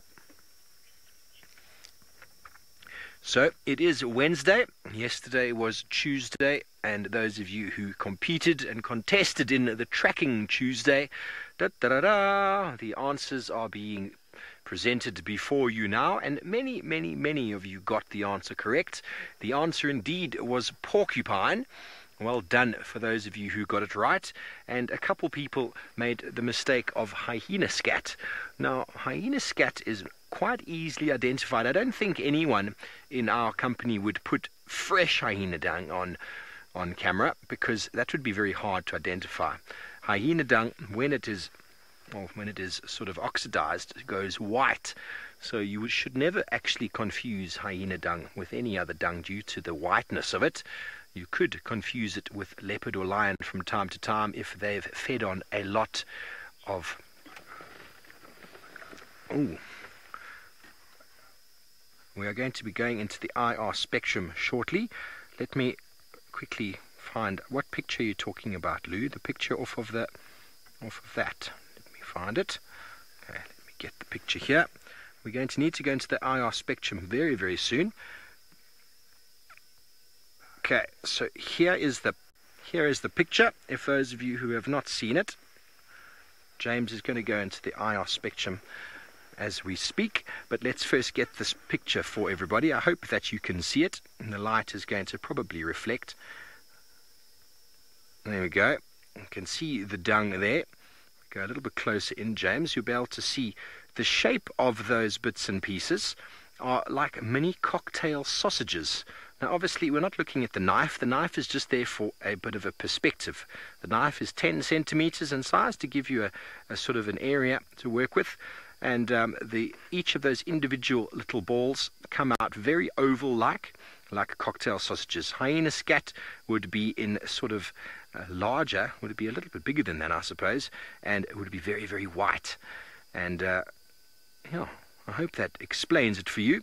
Porcupine being one of the easiest dungs to identify because of that shape that you see. I know that these two up in the top here and that one over there make it a little bit difficult because they don't have the same shape. But look at these ones on the right. Very, very easily identified the shape as cocktail sausages. And if you had to break them up, you'd find little bits of bark and debris in there. You would easily handle these with your fingers because, well, there's no predator or meat products inside.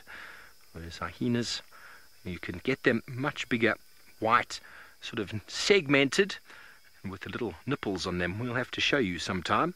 I don't have my scatalogue with me. Thanks, James. So those of you who got Tracking Tuesdays right, well done. Keep up the good work. If you didn't get it right, hopefully you learned a little bit from that. We'll keep focusing on not only the tracks, but the dung, because it's all track and sign out in the African wilderness. And keep up the knowledge, keep going, and just always give it a try. Who knows, if you get it wrong, hopefully you learn from those answers. So we're going to go back over to the lions, and then we are going to be changing into the IR spectrum, and from our cocktail sausages on screen, back down to James with his real-life sausages. Oh, sorry about this slightly wobbly picture. We're just trying to find the cats again. There we are. There we go. Sorry you lost us earlier. I'm not sure what happened. We obviously lost a little bit of signal. But we're back now. For how long, who knows, but hopefully forever.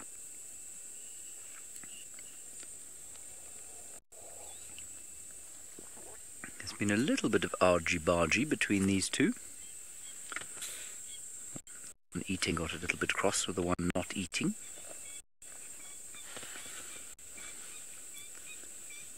And now the little one's having a little tuck-in. Interesting how much bigger it looks. Hang on a second. Hang on a second. The third lioness has obviously joined us. Is that what's happened here? Yes, the third one's just joined us. Must have popped up from behind that tree while we weren't looking. Ah, good. I thought the head they're eating was looking a little bit big for the cub. I was about to say, goodness gracious, look how big its head is. Zach lionesses are hugely, hugely territorial, so they will absolutely defend a territory against other lionesses. They will not tolerate other lionesses within their territories. A notable exception, of course, being during migration time, when the territories do become much more fluid. But otherwise they are hugely territorial. I'm just watching one of the others going wandering off. We'll just keep an eye on her. There is a herd of wildebeest not too far from here. And as I say, they do hunt, even when they're hungry, when the opportunity, at least when they're not hungry, if the opportunity presents.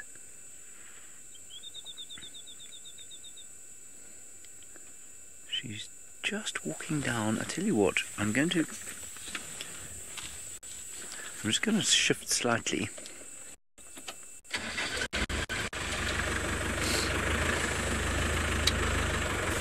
just around the corner here, and then we can see them all.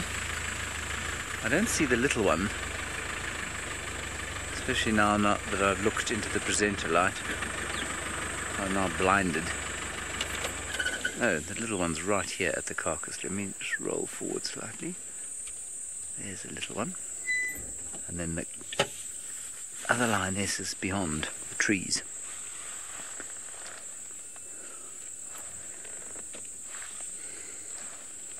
So here I'll be able to keep an eye on her. She's going to be behind the tree before you get into her, and the IR light won't reach her. That is infrared, by the way, if you are a new viewer. This is infrared. We're not putting any visible light on these cats so that we don't alter their behavior, or we try not to alter their behavior. Obviously our very presence here, the noise and smell of the vehicle unquestionably makes a difference to their behavior, but we try and reduce that effect as much as possible.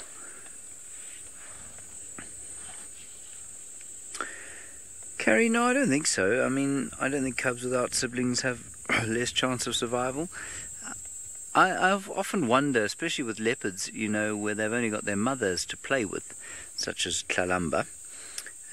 You know, she's only a Tandi to play with. Whether that has an effect on their development, do they develop fewer muscles because they don't play as much? I don't know. But I don't think it affects their survival rate, no, because of course they still live in the protection of the pride. And if you think about this little thing hiding away during a hunt, you know, while mum is away hunting, if you think about that happening, the less conspicuous the little thing is, the more likely it is to survive. And of course, one cub is much less conspicuous than three.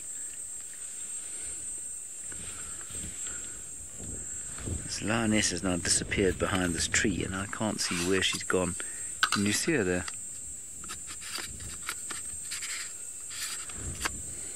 She's somewhere behind the trees.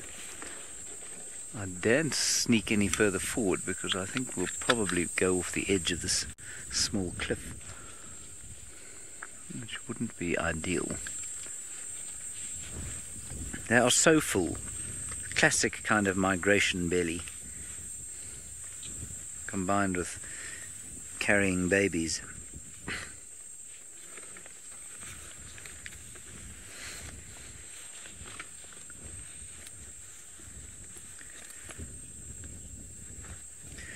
Cocoa bird, there are in fact lions that hunt elephants, but they're normally young and very distressed elephants, and that's often in a place called Savuti in Botswana.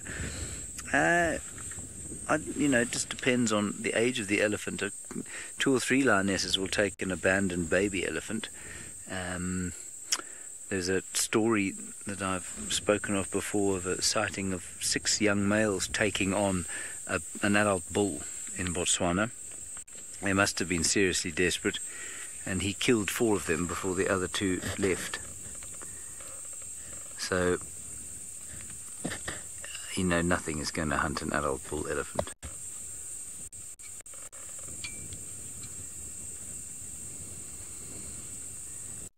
I'm looking, can't see the other lioness. She must be directly behind this tree. And she was walking towards a herd of wildebeest.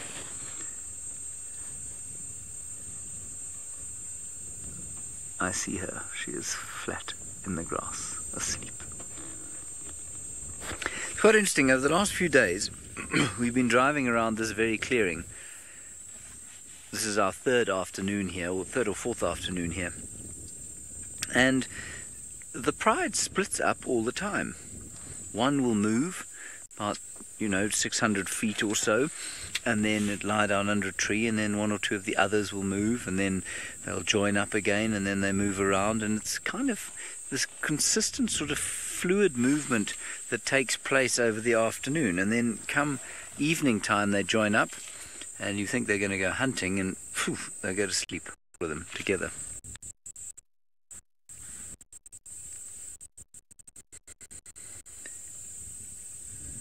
Delicious late season wildebeest.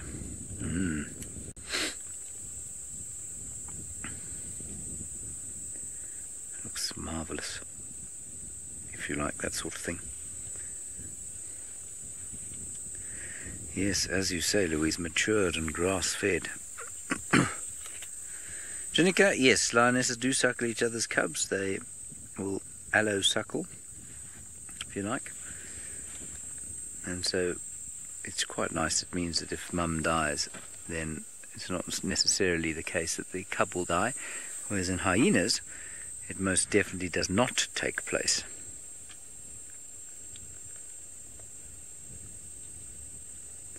Hyenas, if the mum dies, will die. They will starve to death very quickly, which is of course not very nice.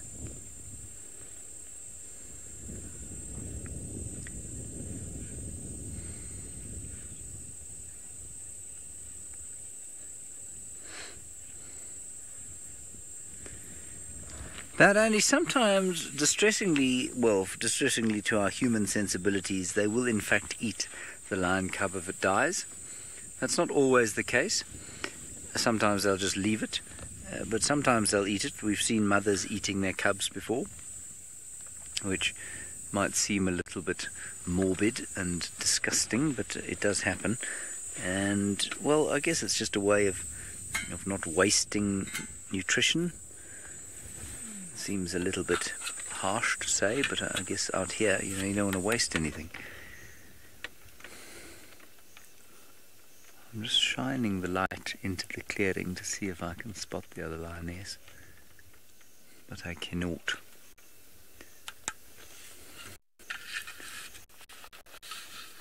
And the little cub now looking towards the one that was having a drink.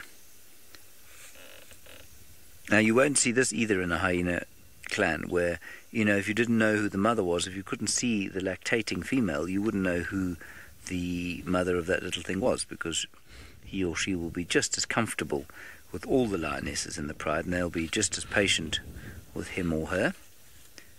We really do need to try and find out its gender, so I don't have to keep saying him or her. Should be able to tell if it lifts its tail and stands up.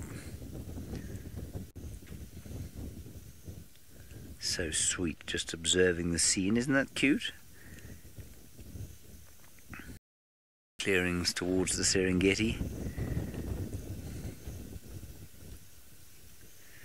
They're the cutest creatures in the world, these things.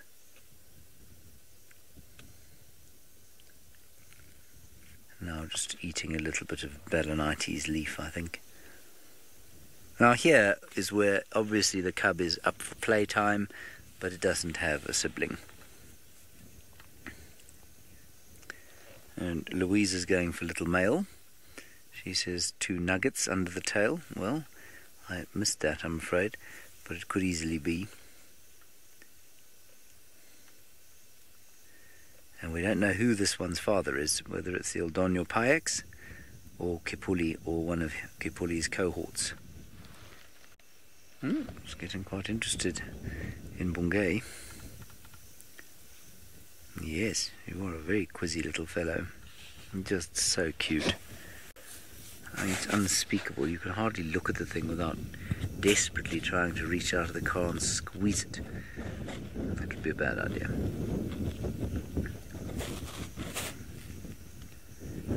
Nice little stick to play with. Yes, I concur, Louise. A little male. So, 3 young males in the pride. Definitely a little male. Yes, what a big boy.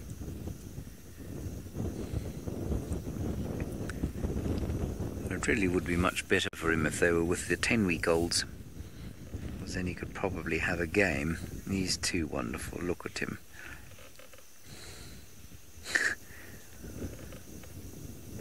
Now, I say the mothers and aunts are patient, but at food time they are seldom patient with anything. Not with each other, and not with a recalcitrant little cub.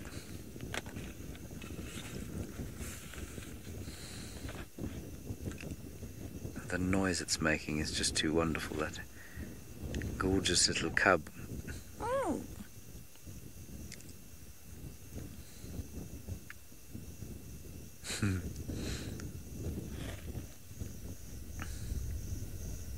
Apparently all you can hear is the wind. Yes, it is suddenly got a little windy. Winds come up and go down in the Masai Mara like they don't anywhere else I've ever been. You know, if it's a windy day at the coast, it just stays windy. Or if it's a still day, it normally stays still. But here it'll get windy for half an hour and then stop. That's great. A little black pom-pom to play with. There might be a little bit of irritation shown.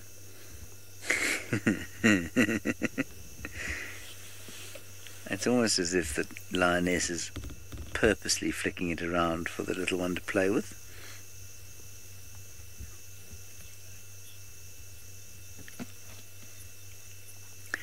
Now it probably feels quite nice until the little sharp teeth dig into the flesh, at which point this little thing might get a growl or a slap.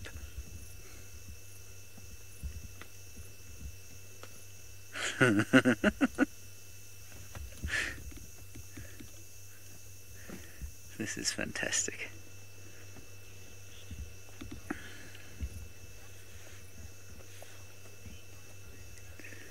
Oh, that's a very good point. I don't know what you'd call the sound made by a lion cub. What would you call that? It's not mewling, it's there, the lioness who walked out onto the clearings just called. Just hear her.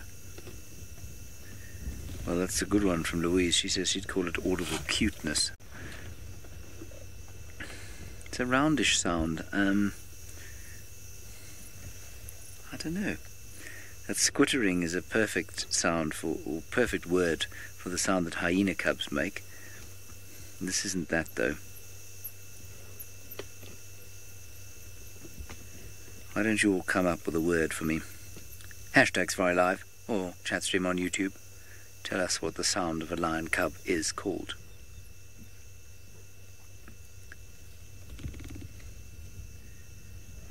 That's not fair. Why do you take away my toy?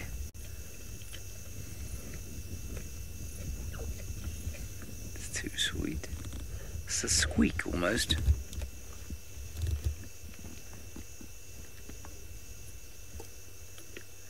And that I don't think's the mum. Doesn't look to me like she's lactating. Little jump at the tail. It's a very hungry lioness, of course.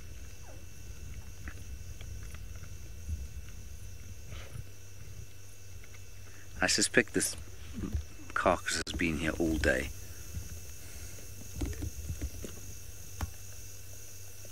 Still quite a lot left on it.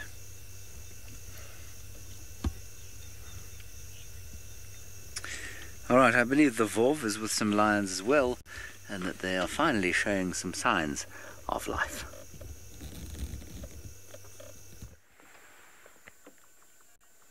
Well, that little cub and the interlude, Louise was actually going to cross over to us. Our lions were still flat, but then that cub came out and kept you entertained, which is always something very special.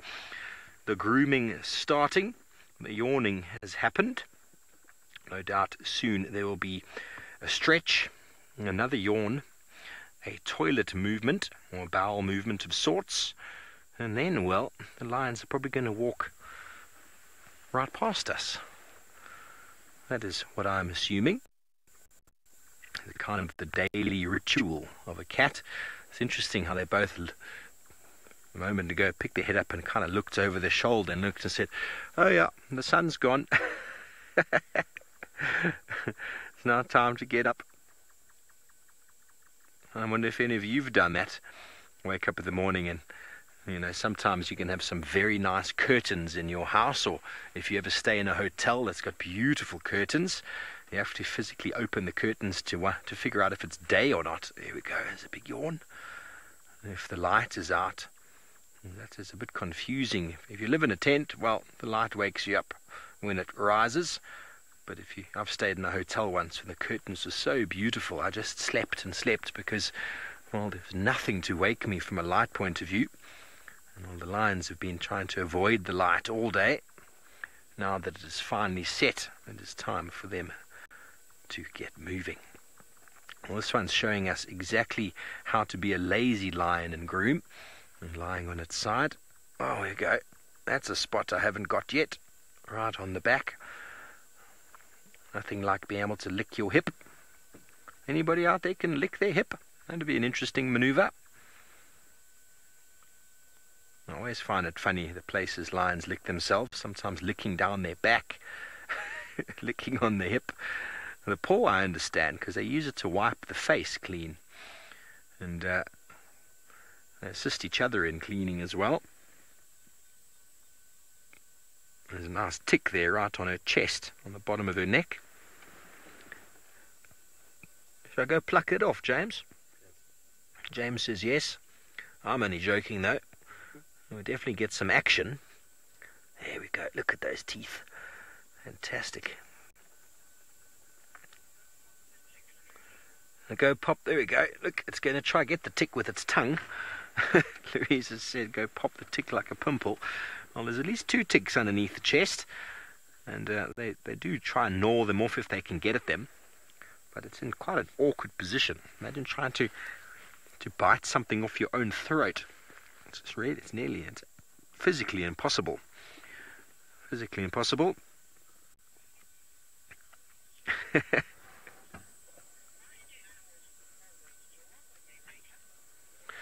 Paula, that's a great question. Yawning when you wake up. I think it's got something to do with oxygen. The brain requiring a little bit more oxygen for the movement of the body. The oxygen, obviously, as you start moving, oxygen is being pushed around the body and through the muscles, and to get the muscles moving they need to be oxygenated. So that is what I'm thinking. I don't really know more than that, to be honest, but when we're tired we yawn because the brain is lacking oxygen. So we're tired when we wake up and we're tired before we go to sleep. Oh, there we go. That was an awkward little yawn. That is my 2 cents of it. There are probably more reasons behind it. But it's got something to do with oxygen, something to do with the brain.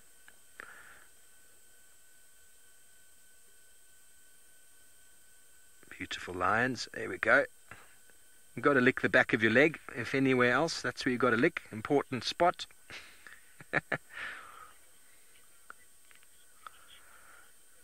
Ramona, yes, they will actually. Sometimes you'll find them chewing at each other. They'll find it just like what she's doing there. So they'll do that to each other when they start grooming each other's neck and head. If they do find ticks in those places, because they do that quite often, pretty much daily, lions will assist in grooming each other. It reinforces the bonds, and it's also one of those benefits that you have of living in a group, is you have a friend who's able to help remove parasites. Impala do it. Many antelope species will assist each other, called allo grooming. It's not only to remove ticks and parasites, it's also a way of bonding and reaffirming sort of status and family ties. Yeah, definitely need to lick the hip, and that is a very important place to keep clean. The one in front, I think, is licking its foot. Another place to back foot, very important, with their sandpaper-like tongues. It's almost like just an automatic response to start licking.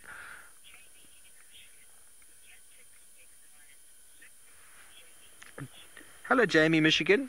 Ticks could potentially give lions out here some sort of diseases, but invariably most of the animals that you find out here are kind of immune to the sort of tick-borne diseases.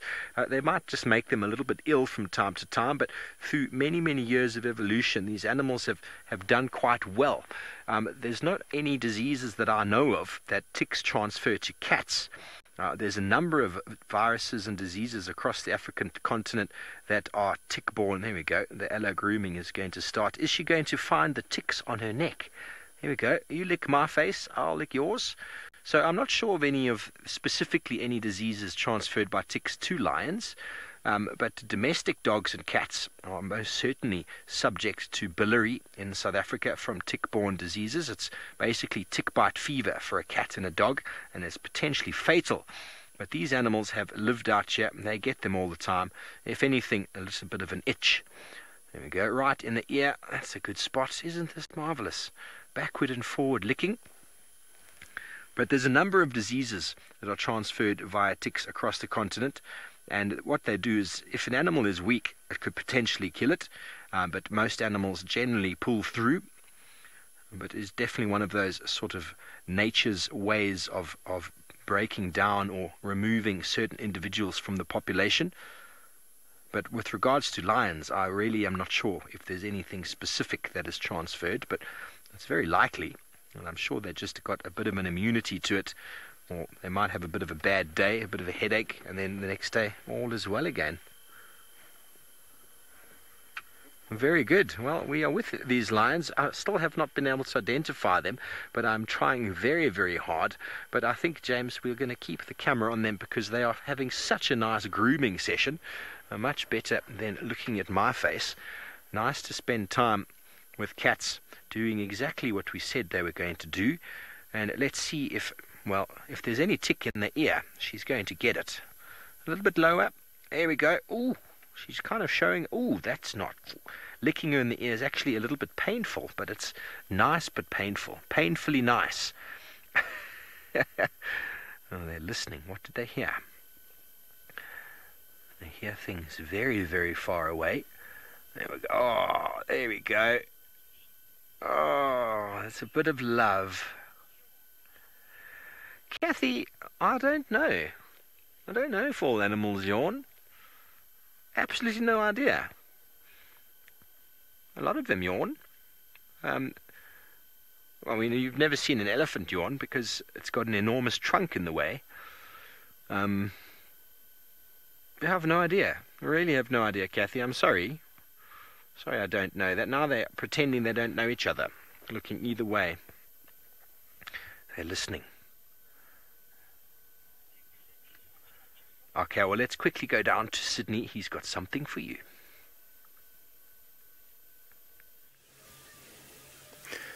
I've got the two jackals at the moment. These jackals, they are watching the impala, so I am very much confused as to whether they want to try and chase the impala, or they're just targeting some other little impalas which were born during the last season. Look at that. You see, they're looking at the impalas in front of them. It's two of them, so now I can see just one. You will see another one is going to come here anytime.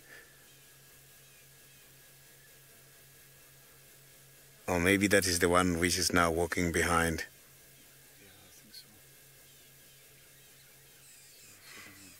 So the jackals are one of those animals who prefers to grab something straight from the mouth. They do catch birds as well, so they are also very territorial. They mark their territories here by the small trees, and you will hear them. Look, you see, they pass the impala there now. He just passed the impalas. The impalas are not even worried about them. I think he passed very close there.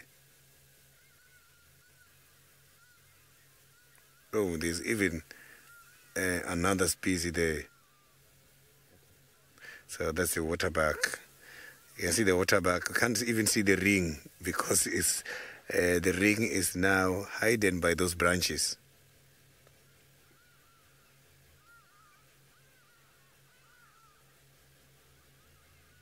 So the second impala, the second jackal just got disappeared. I'm just going to pull further and see if we can have a better sighting. So they were right on top of the termite mound, showing that they've got interest on something. So the jackals, they are now going to have quite a lot of food.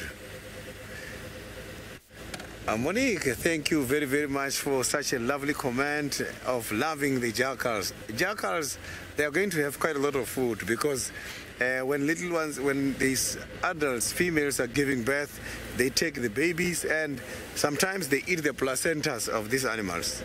So they are going to be well fed anytime soon.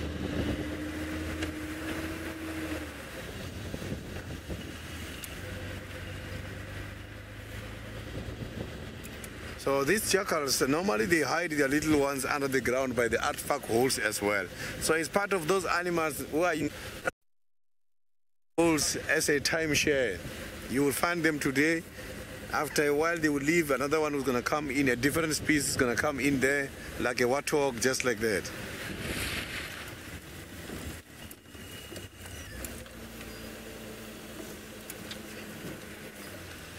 So there's nothing here on this road. So now I am going to the Buffalo's Hook Dam to see if we can find a spotted cat.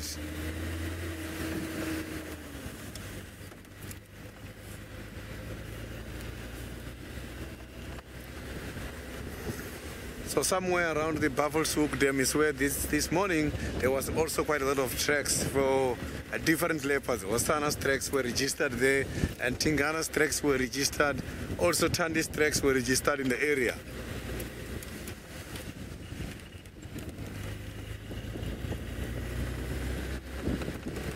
So now let's cross over to the Masai Mara, where James is having the lions at the moment.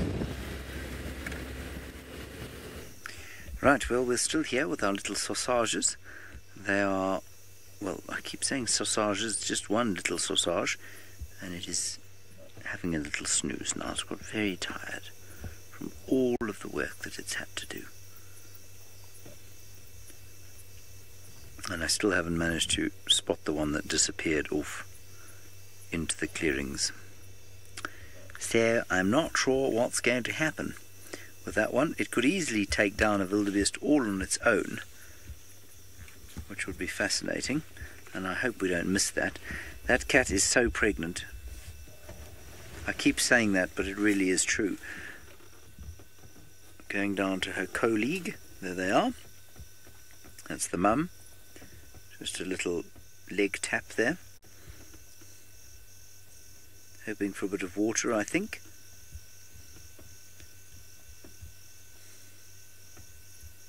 Gosh, she cannot, I mean, I keep saying this also, but she can't be more than a week off, surely. We do need to keep a car down here as much as possible to meet the new little sausage cubs. Now we are going to have a school drive now, everybody. I don't have, I think I don't, I'm not sure I do. I'm just going to check if I've got a message about who they are. I'm supposed to. Yes, I have. Here we go. We didn't have signal when I left camp. 3 schools today. The Dinwiddie in Virginia, that's interesting. Pawtucketville, are you sure this is not a joke, Louise? Are these real names of schools? Anyway, they're going to be joining us for the last 45 minutes of the drive. Dinwiddie, that cannot be correct. Pawtucketville and Glenwood Elementary. Well, Glenwood we know. Ages 8 to 11. And they'll be doing the subjects science and safari, which is very convenient because we're on safari and we can talk about science. And digestion, I suppose. Back to eating. Many cubs to feed soon. That's the mother, actually, of the cub. The limpy one.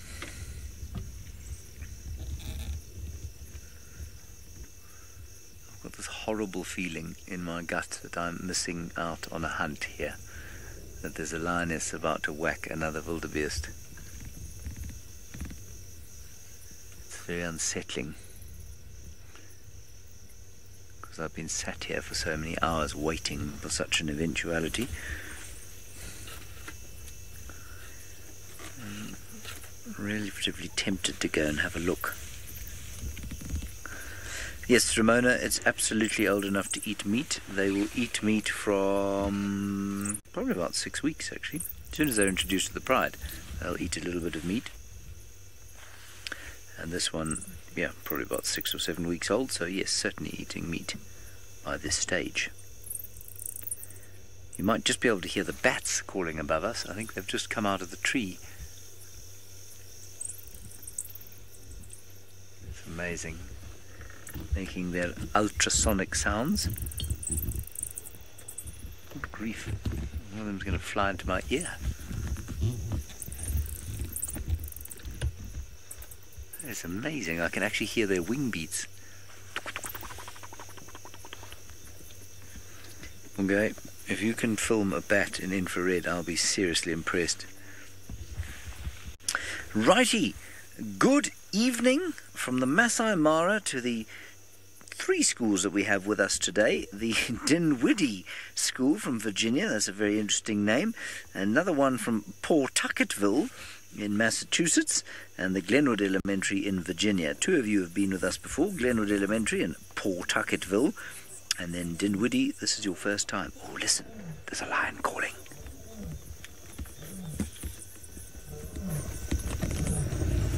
Isn't that amazing? There she is.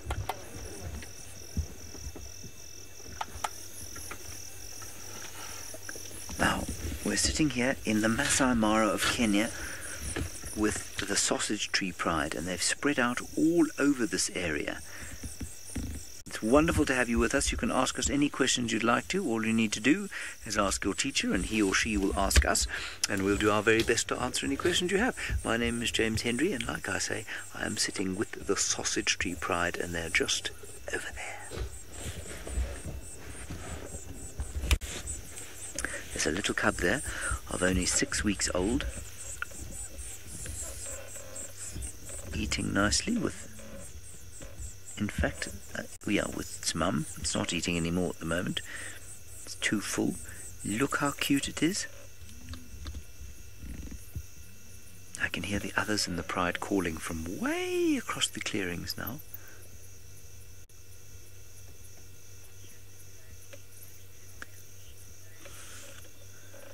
Brandy, lions eat meat, and in this case, the meat comes from a wildebeest.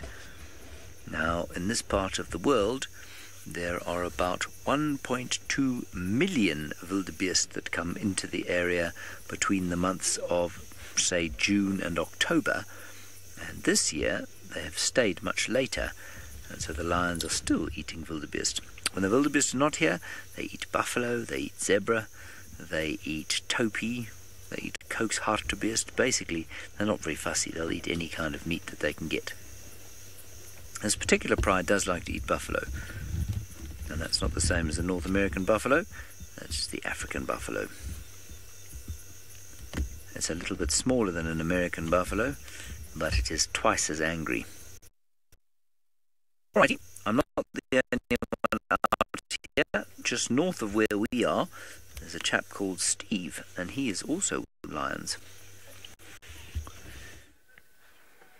Good evening, boys and girls. Welcome to a little bit north of where James is, in the Mara Triangle, and we are with a different pride of lions. There are two females here of the Magoro pride, and well, this one just called as well, probably hearing the lioness that James is with further south, and shouting herself to the wind to say, "We are also here, lions. Don't come any closer." There's the second one. Now looking off into the distance, as James has probably told you, we are using infrared. That's why everything looks black and white, because the lions can see in the darkness. And I don't know if you've tried to, but we can't see in the darkness at all. We need torches and lights and all sorts of things. So we've got these very special cameras with lights that allow us to see what the lion can see. Let's get into that time of day when the lions are going to get up and probably start walking.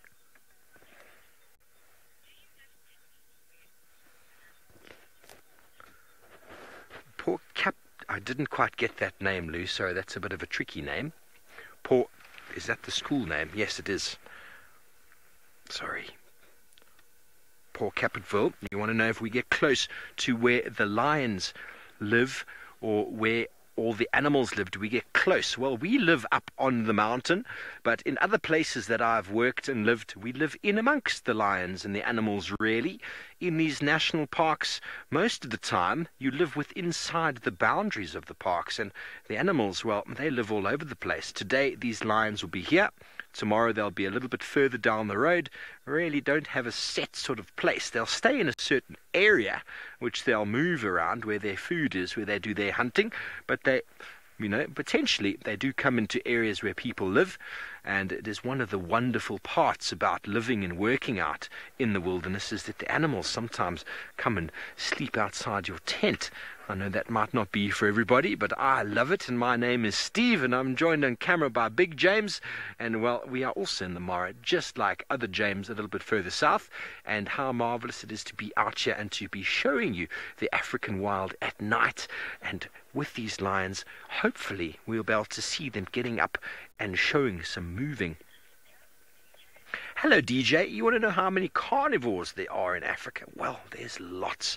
I'm going to try and think about how many. We've got lions, we've got leopards, cheetah, wild dog, hyena. Those are probably the most important ones that we look at. But then there's also crocodiles. They eat a lot of fish. There's lots of carnivorous birds in the form of all the eagles. We have plenty of eagles. Then all the mongooses. There's probably about 15 to 20 different species of mongooses, maybe even more. Then there's jackals, at least 3 species of jackals. There's wolves called Ethiopian wolves up in Africa, northern Africa, around Ethiopia. There's also the striped hyena, which is a bit further north. There's also animals such as civets and genets. There's different species of civet and genet across the continent. And then, of course, there's humans. I'm trying to think what else there is, but there's plenty of carnivores across the African continent, and there's also plenty of herbivores, those that eat leaves, those that eat grasses, and lots that eat fruit as well. There's always more food animals in the form of herbivores than there are predators or carnivores, because if there were more carnivores than there were herbivores, well, then the balance would be completely out. Just like there's more grass and trees than there are herbivores, and just like there's more insects than there are grass and trees. Well, maybe not as many, but there are many, many insects, plenty that we can't see, and that's why there's lots of animals and birds that feed just on insects. They specialize in insects, in fact, and we are going through a little bit of a wet period as well now, so lots and lots of insects around. Elijah, you want to know if lions are nocturnal? They most certainly are. Up here in the Mara, we are quite close to the equator, so in the middle of the continent, and essentially the lions can be active in the day if it's not too hot, but they do spend there we go, that's a lovely yawn. They do spend most of their time being active when the temperatures are cooler. So if it's a nice cool day, or if the temperatures are cool maybe because it's raining or something, lions will be active, most certainly. But they do spend most of their time at night. But in saying that, lions most of the time will sleep between 15 and 20 hours every single day. So that means that there's only brief moments that they're up and about. So they could be active in the day. If they manage to catch themselves some food or some dinner or some lunch, well, then they won't go and do anything really. They'll just spend their time right there, sleeping and eating, just like having a Christmas party for days on end. But you can see that she's looking in the distance. Her sister is looking in the same distance. I wonder if they can hear anything down there. And no doubt the sausage tree pride further south is also listening and looking. Let's go over to James and see exactly what his lions are up to. Well, my lions definitely are calling, not this little chap. But the rest of the sausage tree pride has arrived. Look, we've got more cubs. These ones are about 10 weeks old. And we've got 4 lionesses here, and you'll see that lions are not very good at sharing.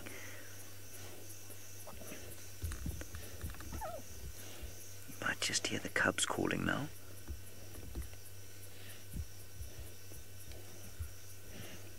Isn't that nice? What a special thing to see.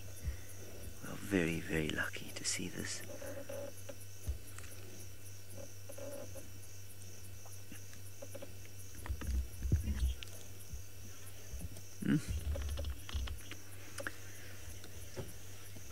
Zion, a lion is supposed to be able to eat about 20% of its body weight.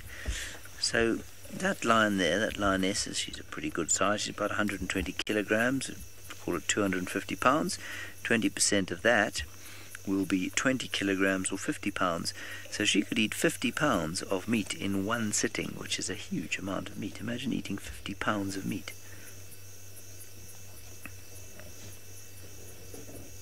I certainly couldn't eat 50 pounds of meat. I struggled to eat 1 pound of meat.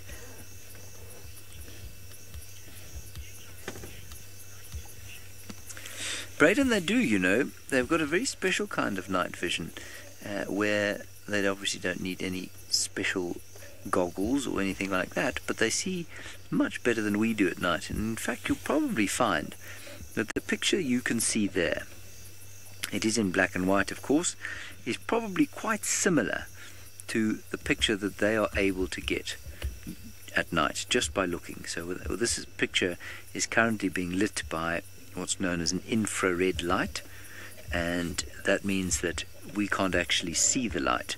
So when I'm looking at the lions, I can't actually see them. When I look out of the car, the camera can see them, and it's looking at them, and I'm looking at a monitor.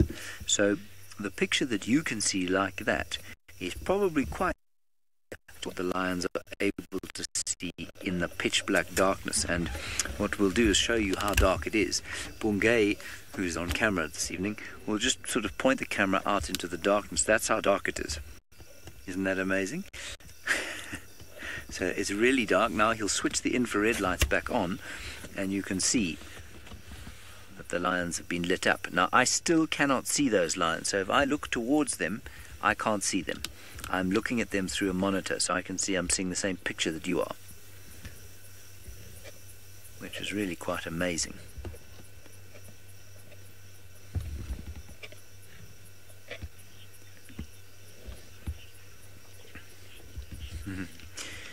Now, I did say that we were having the migration season. In other words, that there are lots of wildebeest, zebra, Thompson's gazelle and eland in this area.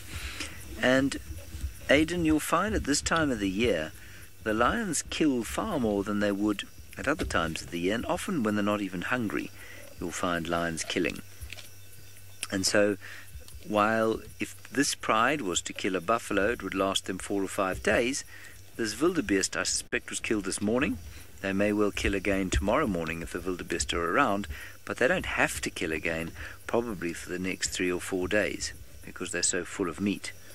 So it really does just depend on what they kill and when they kill it.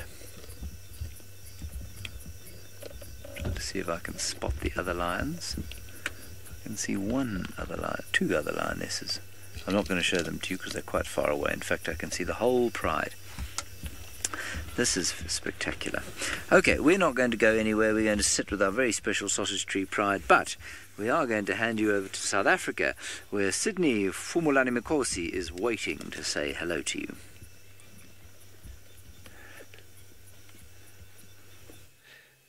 A very, very good evening, boys and girls. I am Sydney Niconico, and I am here with Sebastian, who is my camera operator this evening. We are going to try by all means and get you see some lovely game this evening. And please don't forget to ask your teachers to ask us questions on Twitter, #SafariLive.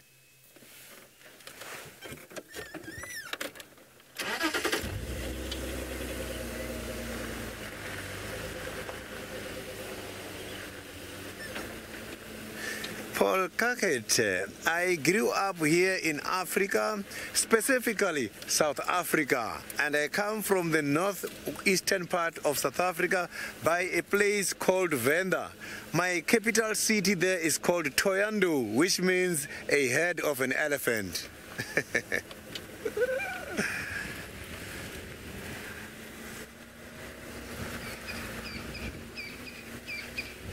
So you can hear some of the birds are calling at the moment.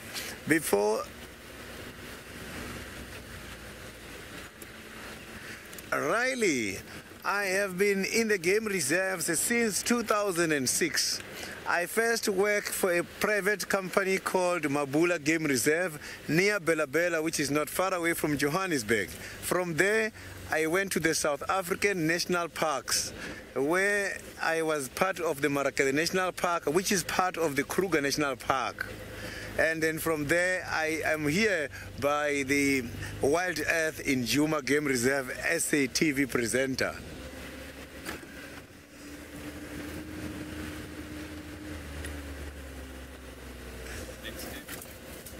So now let's quickly go to the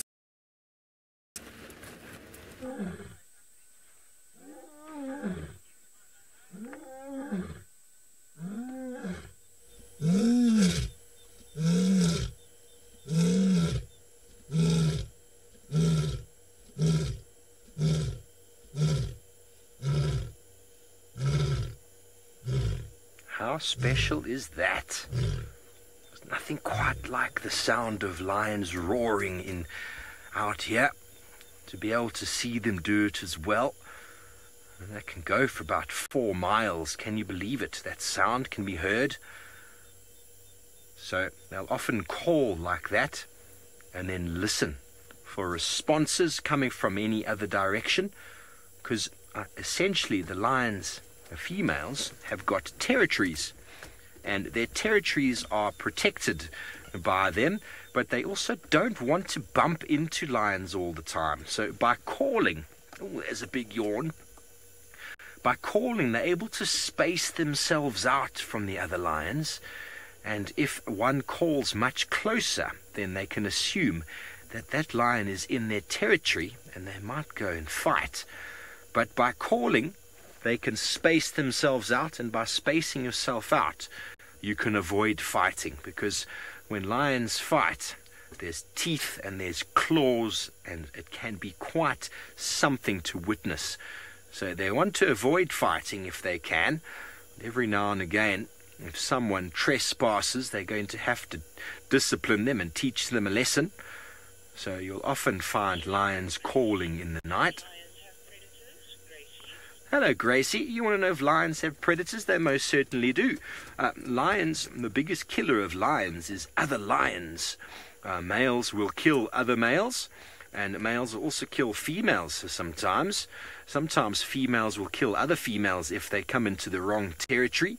And they might not kill them on the spot, but when lions fight with their teeth in their claws, they can often lead to very, very bad injuries.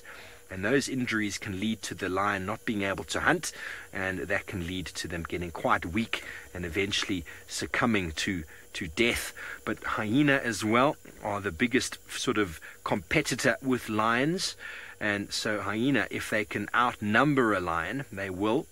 If a male lion is on the scene, they generally leave them alone. But if 3, 4, 5 or 6 hyenas catch one lioness alone, quite often will try and kill her. Very sad, but it is the way it works out in this area, in the wilderness. And essentially, the time lions are at the biggest risk is with James over that side with his little cubs. The little cubs are at very, very great risk to other lions and to hyena, to pythons even, big long snakes, certain eagle species, and even a leopard or even wild dog. If they come across lion cubs, very sad to say, but they will actually try and kill them, due to the fact that that little cute bundle of joy will grow up to be a formidable competitor and might one day kill him or her, or their babies. So that is what predators do. Hello, Leah. You want to know where the male lions are? Well, they're somewhere around. We were with 2 male lions when we started our show earlier, about 2 hours ago, 2.5 hours ago. They were far away from where we are now, and they were flat and sleeping. So we moved off from there, but I think James has got some males that side. If he doesn't, there certainly were some males with his lions yesterday and the day before. But the males move. They are constantly moving. They don't defend territories like the females do. They actually defend females. Okay, so I think there is one male with James, but he's playing a little bit of hide and seek at the moment and probably waiting for the last few minutes of the show to show himself to you. But I wonder, and I'm sure, boys and girls, you all know how to tell the difference between a male and a female, don't you? You should all tell your teacher right now. I'm sure your teacher knows. What is the difference between male and female lions? Very, very important to know the difference. It's quite easy, really. And these are definitely two females, you can see. They are smaller than the males. Okay, well, we're jumping from our two lions here who called, and maybe James's are going to call again shortly. Let's go and see what they're up to. Yes, here we are. We're still at our kill. We did hear the males calling from a little way off, and then the females responded with a nice call. And by call, of course, I mean roar. That's what they do. Sometimes people think that only male lions roar, but in fact the females roar just as much. Look at that little thing, trying to get its teeth over a big, heavy bone. Now, just like you guys, who will be in the process of losing your milk teeth, some of you will have lost quite a few of them by now. You'll know that you've got big teeth coming through. All mammals do exactly the same thing. So these lions are probably, I'd say, at about 10 weeks old. No, they'll still have their baby teeth. I think they get their new teeth at about 6 months. 6 or 7 months probably. Maybe even a little bit older, around a year. And Hannah, a lion's teeth are like daggers if they are adults, or like little pins if they are cubs.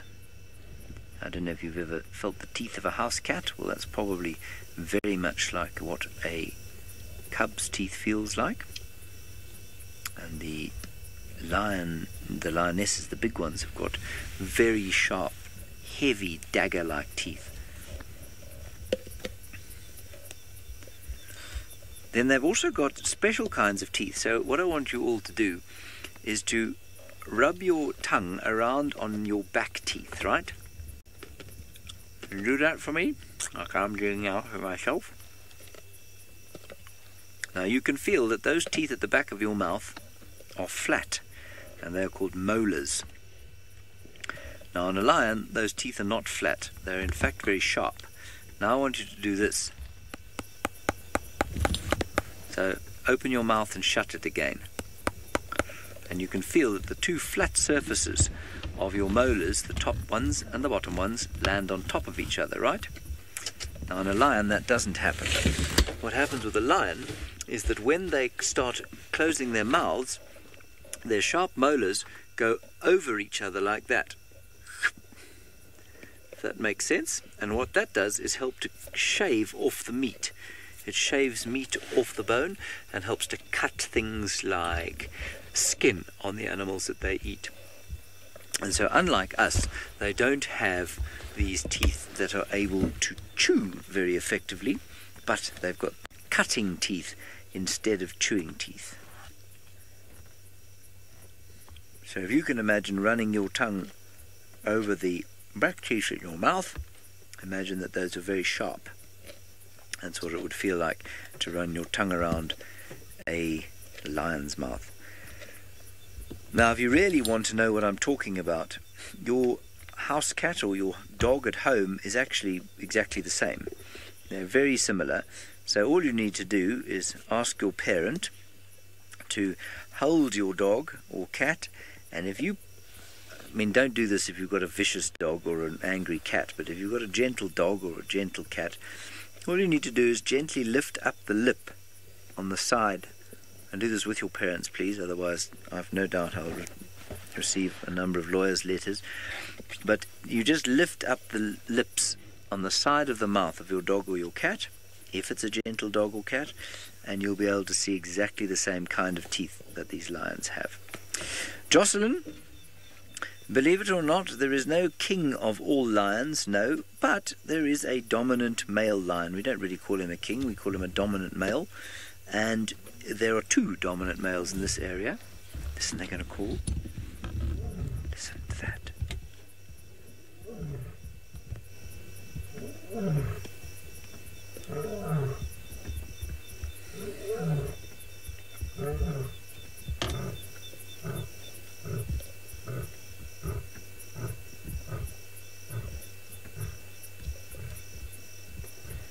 So that's one of the lionesses out there in the darkness calling, and we might hear the males responding from a long way off.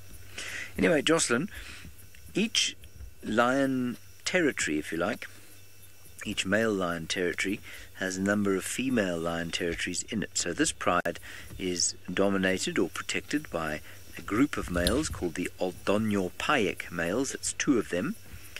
And the Oldonyo-Payeks probably have 2 or 3 prides within their territory.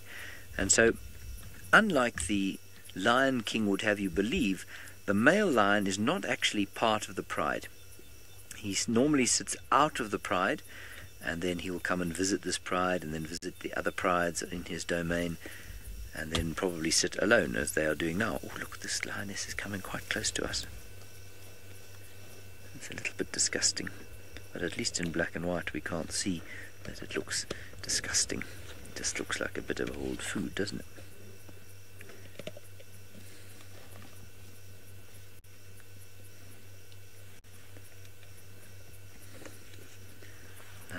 Trying to identify what piece of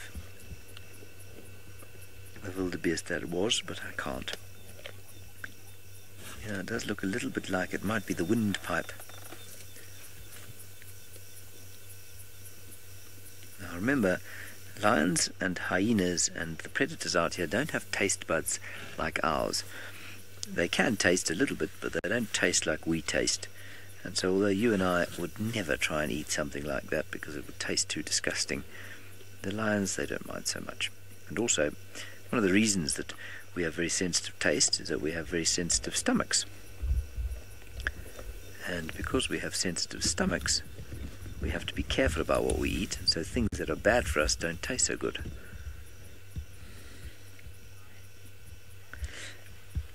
Leah, the reason that I go back and forth to other guides is that they have other interesting things to show you. So it would be pointless for me just to show you what I've got when there's so much other great stuff around.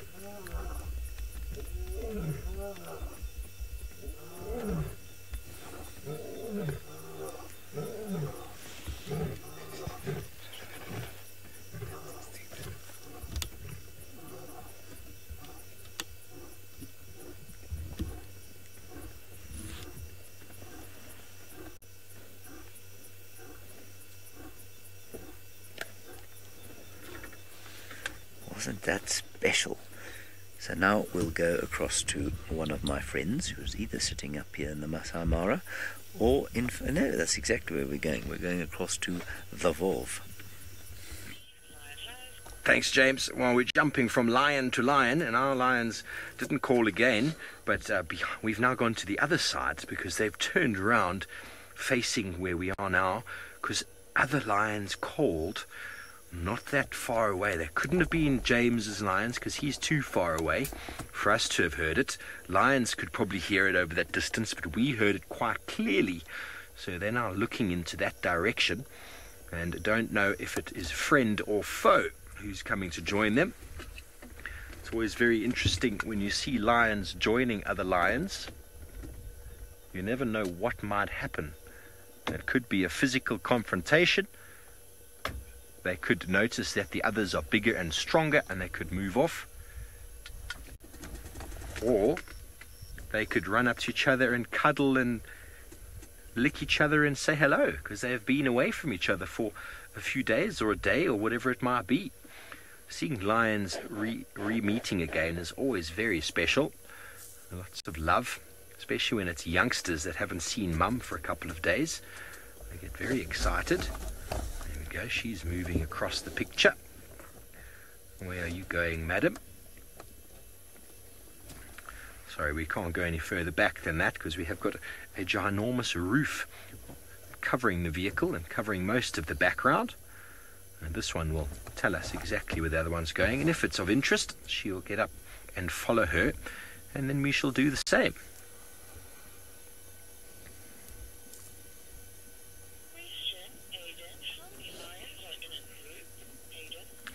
Aidan, you want to know how many lions are in a group? It really depends on the lion. I mean, sometimes you find one lion, sometimes you can find 20 together. It all depends on the social structure of them and what their family is all about. It all starts with a lioness, and she meets a male, and then she will eventually have cubs. She can have anywhere from 2 to 6 cubs, but most of the time 2 to 3 is the average. And then those cubs can grow up and become sort of sub-adults, and they join the pride. The males get pushed away, and any daughters will stay, and so her pride grows. And then slowly but surely her youngsters will have cubs as well, and the pride will get bigger and bigger. And eventually it gets too big that they have to split up, because lions eating as much as they eat, James explained to you, well, it doesn't go that far, so they need to split up if they want to get any food. It's just like if you've got a big family, it's very hard to feed everybody at the same time. So you come together at Christmas, you have a big party, and then you all go home to your own homes, and your small families survive the rest of the year like that. Very similar with lions, except they are a little bit more aggressive at the dinner table, I suppose. Jacob, most of the animals actually are awake. There's a lot, yes indeed, that have gone to sleep. For example, warthogs will be underground now having a little nap. Lots of the mongooses are sleeping. All of the birds have gone to sleep. But all of your sort of herbivore animals, the buffalo, the giraffe, the zebra, wildebeest, and they will all be in and around the landscape here, not really sleeping. It's very hard to sleep when there are lions prowling. So every now and again, some of them will have a nap while others are keeping guard. But, there will be jackals up as well. Hyena will be moving around now. If there are leopards around, most certainly they'll be up and active. And the nocturnal birds, such as owls, this is the time they come out to play. Talking about animals that are awake, someone has got a spotted hyena.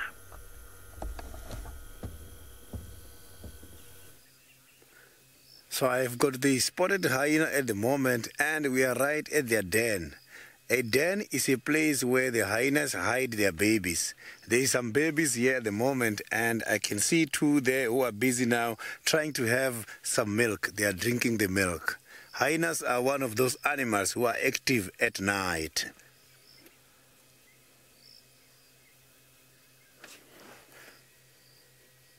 So these animals, normally they go for hunting, and when not winning, they also scavenge. Scavengers are the animals who feed on other animals' remains. So they go and take food left behind by the other predators, such as lions and leopards. So the predators are those animals who are responsible to kill the other animals for their survival.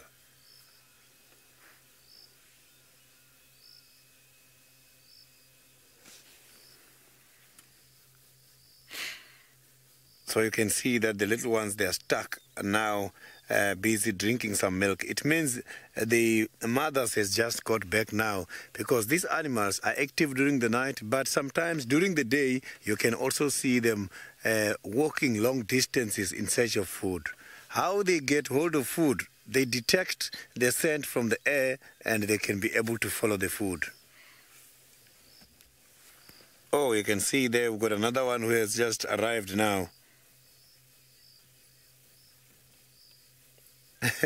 Jaden, this is called a spotted hyena. It's also called a laughing hyena because of how they call. So that is their normal contact call. It's how they communicate. So it's not like in reality they are laughing. That is the way how hyenas communicate to each other.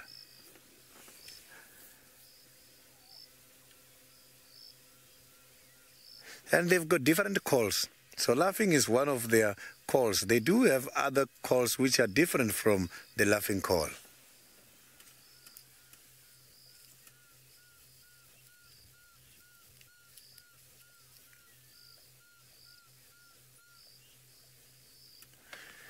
Colvin, hyenas, unfortunately, they are not part of the wolves family. So the wolves, they are part of the canidae. Those ones are part of the dogs. Dogs and wolves, they belong to the same family. So here, hyenas is at its own together with the aardwolf. So hyenas and the aardwolf, they are together.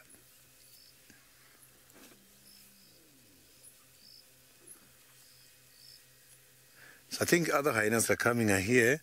There was also a call given this side.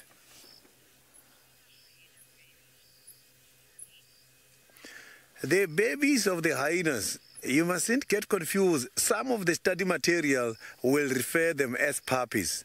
But puppies, those are the babies for the dogs, which are called puppies. Hyenas, their babies are called cubs. So it's like the cat's babies, they are called cubs.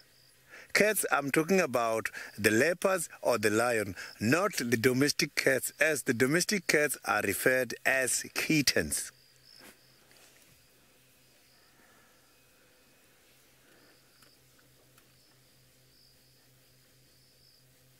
So this one just got back now, also from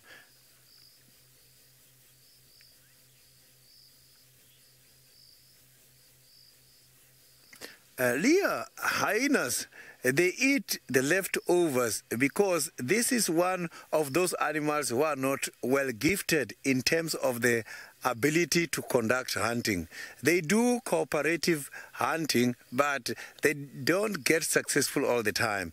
That is why these animals got to eat the remains of the other animals. That kind of a behavior is very much beneficial to us as people because these animals eat the rotten meat, and rotten meat carries quite a lot of disease.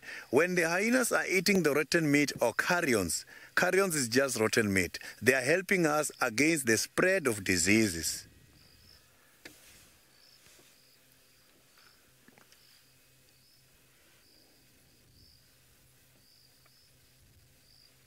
So you can see now that the mother is running. So I don't know why these hyenas just decided to run towards that side. And the little ones are going to the hole there. The little ones are now right there. You can see there. They are wondering what's happening. The black one is the smaller. Look, now. So they're all standing at the door at the same time. So all the adults got disappeared. They ran away, and we didn't even see why they were running away. So all the adults are starting to come back now. You will see them again joining each other. So there's 3 babies here, or cubs at the moment.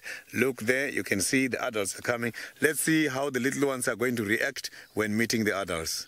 Let's see that kind of an excitement. I can see the little ones. And listen to that. So the little one still wants to drink some milk. You can see. So maybe the mother has been away for quite a long time, because sometimes the mothers, when the predators such as leopards had something by the trees, they go and wait until they have a chance when the small pieces of meat are falling. So these animals can be able to be away of these dens and the babies for long hours. You can see this one's mother is on this side and must have to only drink from the mother. They don't share the milk from different mothers like what dogs does. Animals such as wild dogs, when they've got babies, they can just nest their little ones irrespective of who the mother is. Listen to that. Logan, hyenas can hear very well, but what is best when it comes to the hyenas is not the irritability. Irritability, I'm talking about the hearing ability. What is best here by the hyenas is the sense of smell. These animals has got an acute sense of smell.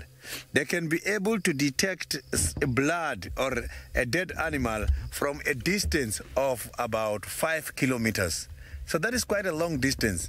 And hyenas, for them to catch something, they've got one strategy. They will chase the prey until the prey get tired. That is when they are going to catch it.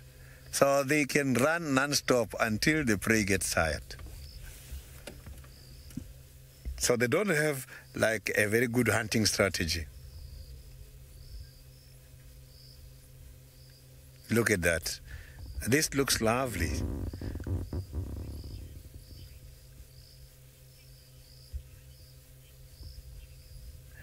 Jacob, the hyenas in the morning, early morning, if you come here at about past 5 to 6, you won't find a lot of them by the den. Normally they visit their nearest water hole.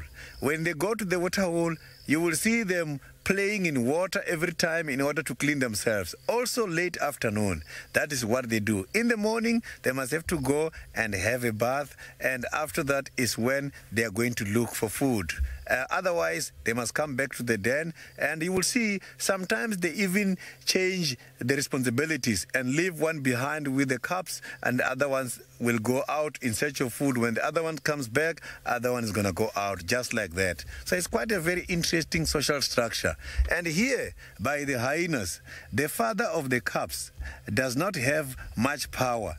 Who gives orders is the mother. The mother is high ranked compared to the father. So the father is very low in terms of the ranks, and these babies who are born here, they are even much higher, some of them. If a baby here is a female, the female is well respected if that female is from the leader. There is one leader here, a female, which is called a matriarch. A matriarch is a female who is leading a clan. A clan is a group of hyenas staying together. When a group of hyenas staying together, they've got one leader and it's a female. This female is the one who gives order. And when this female has got a cub, which is a female, that cub has got high ranks as the mother compared to the other little ones and the other adults in the clan.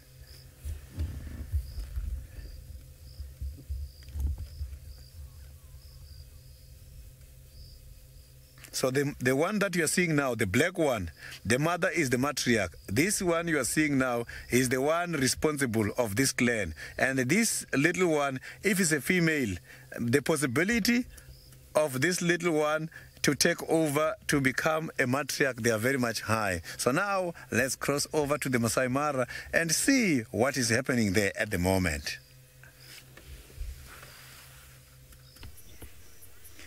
Righty, well here we sit with our lions.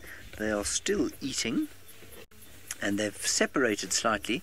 This is one of the lionesses and one of the older cubs. And you can see they're having a very vicious pull at what's left of this poor wildebeest. And they're so hungry still, despite the fact that they're very full. If you look at their fat bellies, you can see they've been eating for some time. I'm very glad you got to see the hyenas there. We would sometimes expect hyenas to come into an area like this and try and steal from these lions, but this particular part of the Masai Mara doesn't seem to have a lot of hyena activity. Whereas up where Steve is, there is quite a lot going on.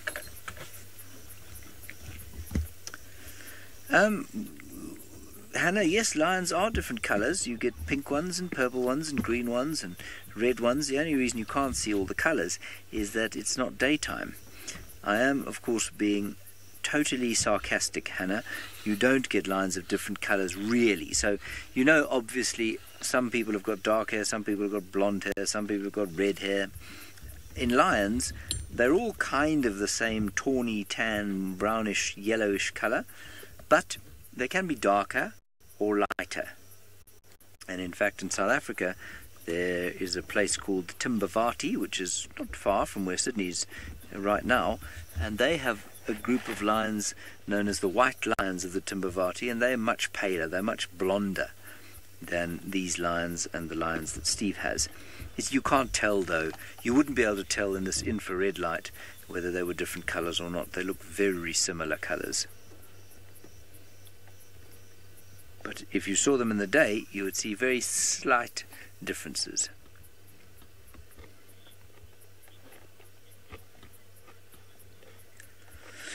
Elijah, well, it depends on who you ask, really. So these are the same lions that we get down in South Africa pretty much, and the same lions that you get in India. So those are the three places that you get lions. In fact, you find them in various parts of the African continent.